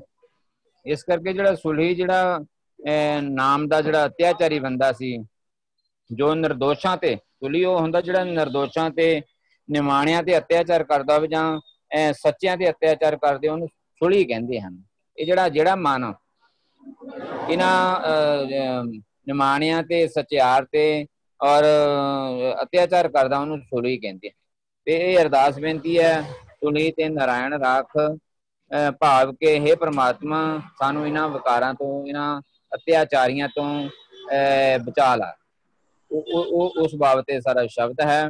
ਤੇ ਉਹ ਤੇ ਦੱਸਿਆ ਵੀ ਗਿਆ ਵੀ ਇਹ ਜਿਹੜੇ ਲੋਕ ਹੁੰਦੇ ਹਨ ਇਹ ਫਿਰ ਮੂਆ ਨਾਪਾਕ, ਇਹ ਜਿਹੜਾ ਜੀਵ ਗੁਰੂ ਦੀ ਸ਼ਰਨ ਓਟ ਲੈ ਲੈਂਦਾ ਹੈ ਫਿਰ ਉਹ ਉਹਨਾਂ ਦੀ ਰੱਖਿਆ ਹਰ ਜੁਗ ਭਗਤੋਂ ਪਾਇਆ, ਭੈਜ ਰੱਖਦਾ ਆਇਆ ਰਾਮ ਰਾਜੇ।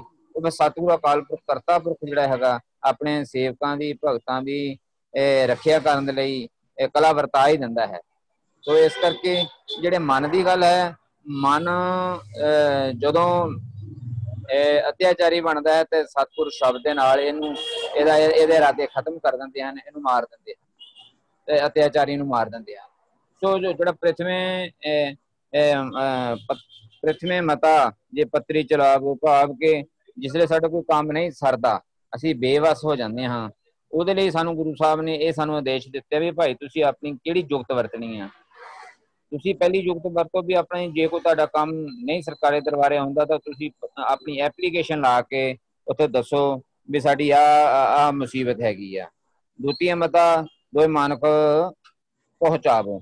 ਜੇ ਉਹ ਪੱਤਰੀ ਐਪਲੀਕੇਸ਼ਨ ਤੇ ਕੋਈ ਗੌਰ ਅਫਸਰ ਨਹੀਂ ਕਰਦਾ ਹੈ ਤਾਂ ਉਹਦੇ ਫਿਰ ਸਿਫਾਰਿਸ਼ ਰੱਖੋ, ਕੋਈ ਬੰਦਾ ਲੱਭੋ ਜਿਹੜਾ ਉਹ ਅਫਸਰ ਨੂੰ ਆਰਡਰ ਕਰ ਸਕੇ।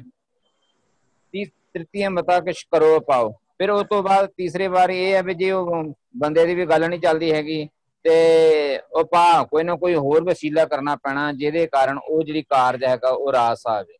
ਜੇ ਸਾਰੇ ਵਸੀਲੇ ਢਹਿ ਦੀ ਹੋ ਜਾਂਦੇ, ਨਹੀਂ ਕਾਰਜ ਸਿਰੇ ਚੜ੍ਹਦਾ, ਫਿਰ ਜਿਵੇਂ ਭਗਤਾਂ ਨੇ ਆਪਣੀ ਵੇਦਨ ਜਿਹੜੀ ਹੈ ਦੱਸੀ ਹੈਗੀ ਹੈ ਗੁਰਬਾਣੀ ਦੇ ਵਿੱਚ ਵੀ, ਮੈਂ ਵੀ ਪਰਮਾਤਮਾ ਦਾ ਹੀ ਆਸਰਾ ਤੱਕਦਾ, ਕਿਉਂਕਿ ਇਹ ਜਿਹੜਾ ਭਗਤ ਹੈ ਉਹ ਸੰਸਾਰੀ ਜੀਵਾਂ ਤੇ ਜਿਹੜਾ ਹੈਗਾ ਆਸਰਾ ਨਹੀਂ ਰੱਖਦਾ।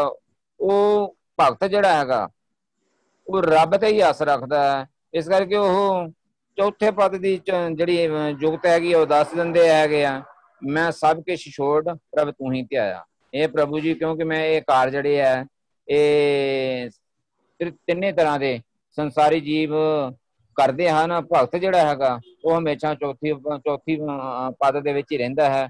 ਉਹ ਪ੍ਰਭੂ ਦੇ ਗੁਣਾਂ ਨੂੰ ਹੀ ਗਾਉਂਦਾ ਹੈ ਤੇ ਉਹ ਪ੍ਰਭੂ ਦੇ ਗੁਣ ਜਦੋਂ ਗਾਉਂਦਾ ਹੈ ਤੇ ਉਹਦਾ ਜਿਹੜਾ ਚੌਥੀ ਪਦ ਦੀ ਅਵਸਥਾ ਗੁਰਮੁਖ ਹੋ ਕੇ, ਤੇ ਆ ਜਿਹੜਾ ਚੌਥੇ ਸਭ ਤੂੰ ਹੀ ਧਿਆਇਆ, ਉਹ ਉਹੀ ਵਰਤਦਾ ਹੈ। ਤੇ ਉਹਦੇ ਕਰਕੇ ਜਦੋਂ ਜਿਹੜਾ ਜੀਵ ਇਕਮਿਕ ਹੋ ਜਾਂਦਾ ਤੇ ਉਹਦੇ ਕਾਰਜ ਤਾਂ ਸਤਿਗੁਰੂ ਸਵਾਰ ਹੀ ਦਿੰਦਾ ਹੈ।